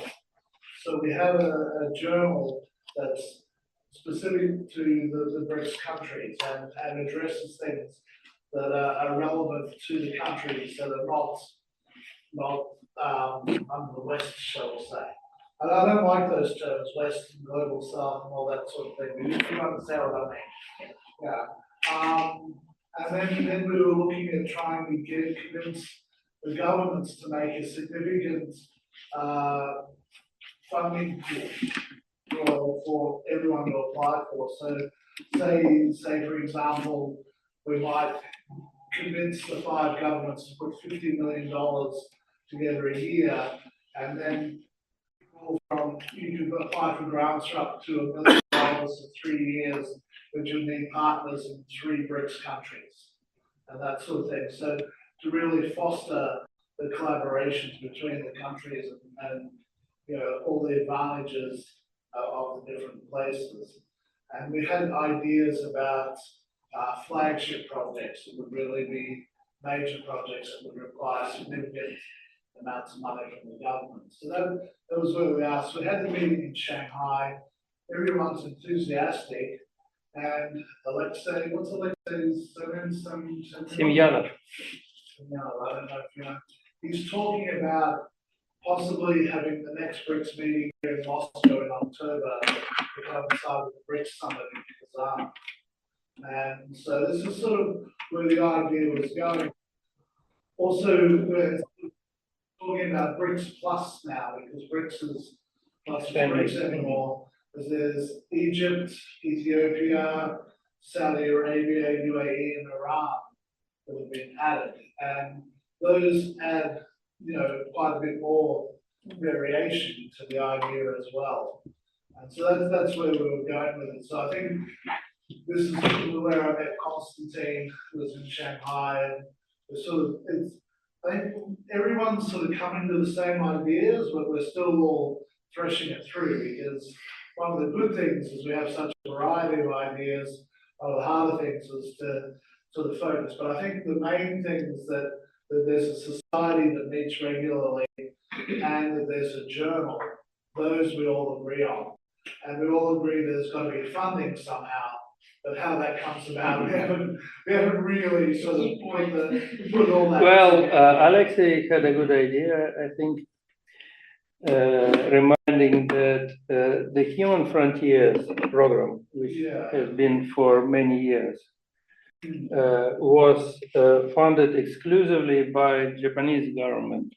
Mostly, And the eligible countries were also European countries. It had an office in Switzerland, America, Canada. So the soft suggestion behind this was probably that China will initiate such kind of project. That was one of the things we talked about, that the different governments contribute based on gross domestic product. And in that case, the Chinese contribution would be about 70% of the money. But Talk to the Chinese as always. They were actually quite positive about it, because I think, as the lead Chinese scientists said, compared to their bricks and what's the something and rail, what's the transport thing they're trying to do all around the world. Yes, they Moomin mentioned this is this route, how it is go. One way, one belt, something like Yes. Belt and Road or something like that project. They said compared to that, this is minimal. Chinese communist. Compared to that, this is a drop in the ocean. But in terms of the ambition to offer something different to the domination of science by the Western world. I mean, I sit in South Africa, I might find something really great, but I can't publish it in Nature Neuroscience because I don't have $12,500 to pay for the fees. So, I've always thought the BRICS journal should be free, no page charges and open access and that kind of thing. And I think that's where we got it going, would be quite nice. So that's sort of the broad idea of what we're working on. And it's something we want to push into the future. So maybe we'll all be back here in October. So that might make a framework for these 5 or more proposals. All right, I have to buy more chairs.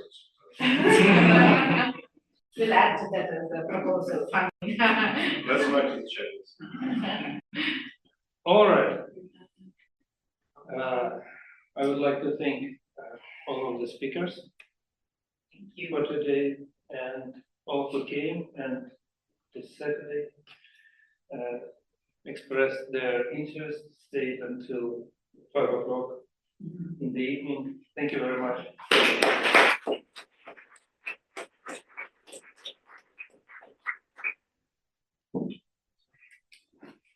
Until October.